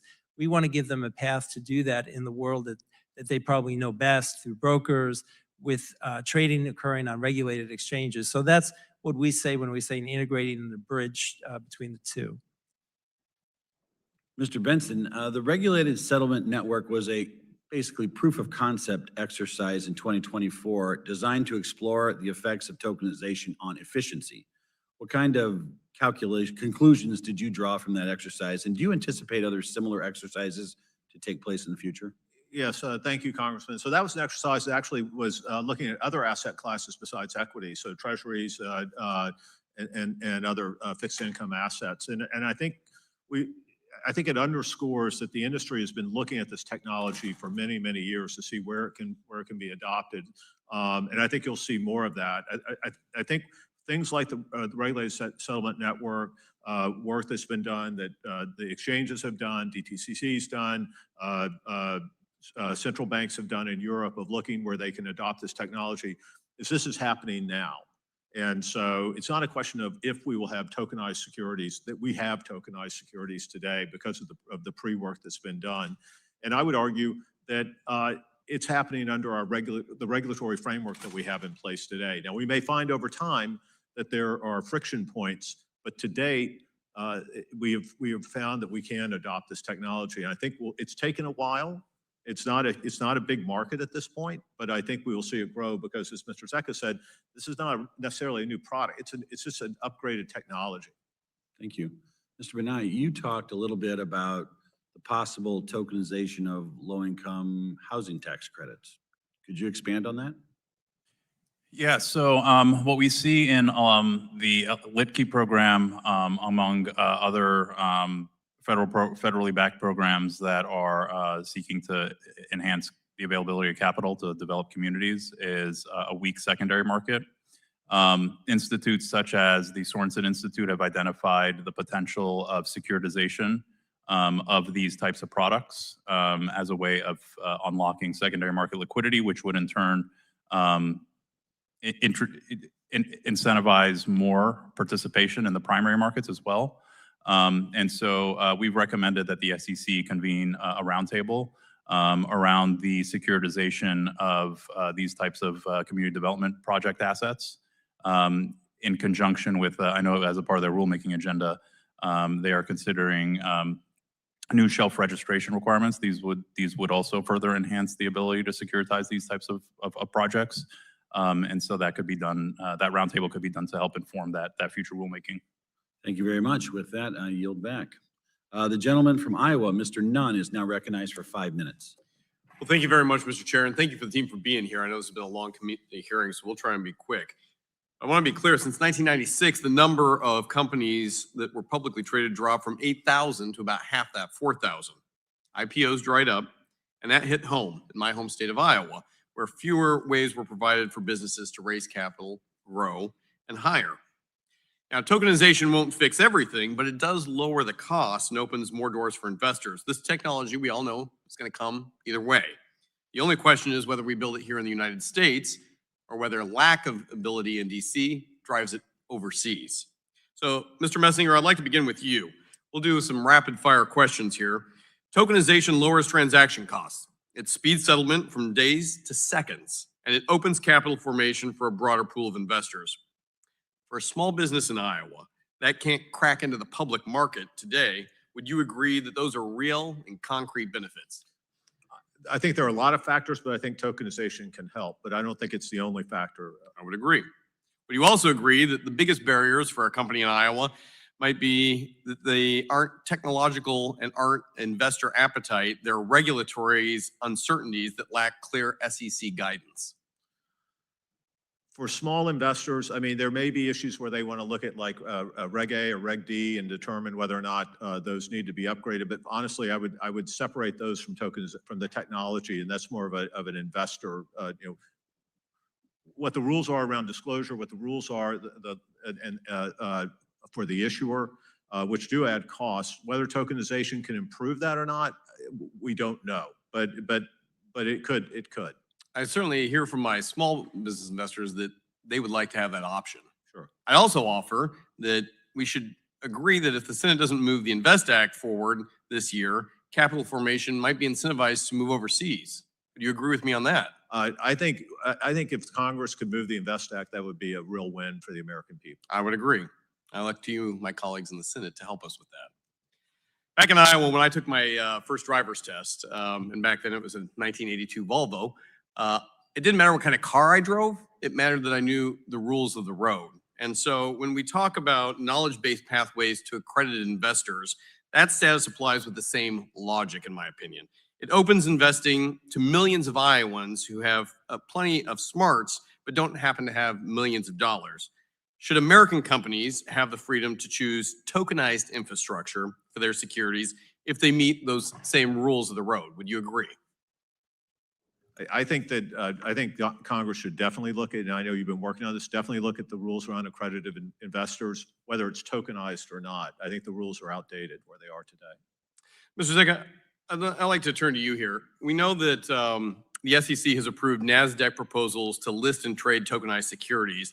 That is one of the things that Nasdaq still needs from the SEC to launch tokenized security trading. Would you agree with that? I'm sorry, what do we need? What do we need from the SEC still? Is that? Tokenized security trading. Yeah, so the approval order got us most of the way there. There's still some technological things, but it's a pilot program, and frankly, it doesn't cover all securities yet. So I think there are going to be other things we're going to go back to the SEC on. And I think that we've got to be able to have a clear framework for this. Exactly. I mean, the part we're most concerned about is that there's some parallel market out there that is draining liquidity. To your point about issuers worried about raising money, I think that's a critical point. Let's keep the liquidity together so that it's the strongest for capital formation. And to your other point about cost saves, I will say on the proxy side, I do think that there's significant saving possibilities if it's adopted at scale for issuers, if we can get around the Byzantine structure right now to reach your shareholders. I would very much agree with you on that, and I hope that's something we can move on. I'll even go so far to say, would appreciate your feedback on this. If the U.S. creates a more clear regulatory pathway here, offshore trading activity could actually move back to the United States in that environment. I think that's right. I mean, right now they're basically trading synthetic securities overseas. That's right. I think a lot of people would prefer to come back. Well, Mr. Chair, I'm not sure what your first car was. I think it was a 48 ambulance based on the grays in your hair and mine included. The U.S. cannot continue to stand on the sidelines on this. We must ensure the next generation of financial and internet technology is built here in the United States. And I think tokenization is a clean area where we can do this. I ask for your help both with the Senate and with the SEC to continue to move this forward. Thank you, Mr. Chair. I yield back my time. Gentleman yields back. The gentleman from Indiana, Mr. Stutzman, is now recognized for 5 minutes. Thank you, Mr. Chairman, and thank you all for being here today. Before getting into the more technical aspects of today's hearing, I want to start with the real-world impact this technology could have on working families back in Indiana. Northeast Indiana is a major manufacturing hub, and many of my constituents spend long days building the products that make our country run. Because of those hours, they don't always have the flexibility to participate in our capital markets during normal trading hours. I want to start with Mrs. Mersinger.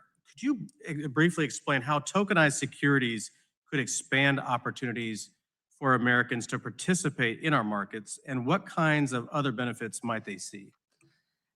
So thank you for that question. And I think in your question, you part of it was answered is that these markets can be 24/7 markets. We already have 24/7, but the expansion of 24/7 access will help people access the wealth generating opportunities of our capital markets. And so a lot of it is around when the markets are open, when you can trade.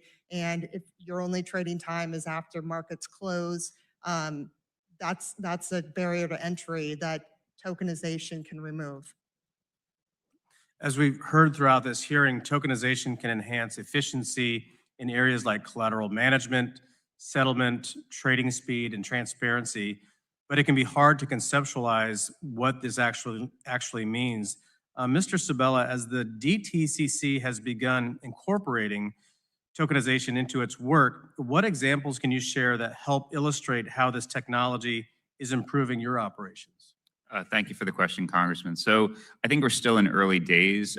We haven't actually activated the 3-year period under the no action letter yet. We expect to do that in the second half of this year. I think the theses we have is that it will help with giving investors more optionality around settlement cycles. So to your point about folks in Indiana, not only can they trade faster, they can get the benefit, the economic benefit of their activity faster through faster settlement. There's also the ability to have more optimized collateral deployment. So folks holding securities in Indiana can get more economic benefit from using them in different ways via tokenization. And then finally, issuance and distribution, which is something we would do with others. But I'm happy to report back later in the year when we've actually gotten our feet off the ground. Yeah, that'd be great. Mr. Zecca, Nasdaq has begun deploying similar tools. How is tokenization making it easier for companies to modernize operations like investor engagement and proxy voting? Sure. So I think that's an important point. One of the great benefits of the blockchain is that there is the opportunity to have sort of direct connection to your shareholders. Now, of course, there's still SEC rules on objecting beneficial owner and who wants to be known and not. But by and large, you can bypass the Byzantine system that exists right now, which you know, I think it's in DTC, measure that a corporate action leads to 110,000 actions across the system as everyone has to implement it. It costs $34 million per corporate action.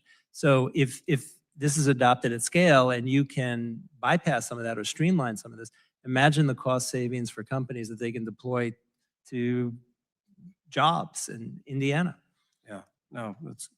I want to talk a little bit about broker dealers and self-custody. And Mr. Bentsen, I would ask you, are there scenarios in which a broker dealer would still play a role in a tokenized transaction that culminates in self-custody?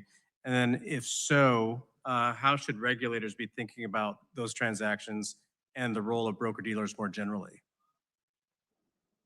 Thank you, Congressman. I guess if you had a true self-custody wallet where the wallet itself there was no qualified custodian involved in that, that wallet could engage, could be a DeFi app. It could be any sort of app that's an order routing that's matching the seller with the buyer, buyer with the seller. Then you would be dealing with a broker dealer or registered ATS. So I could see that concept. And I think the SEC is probably thinking about it because it's the questions that they need to answer are when something is truly DeFi, no control, no transaction fee, versus when there is control. Very good. All right, thank you. Mr. Chairman, I'll yield back the balance of my time. Gentleman yields back. A vote has been called in the House. Pursuant to the previous order, the chair declares the committee in recess, subject to the call of the chair. We will reconvene directly after this voting series. The committee stands in recess.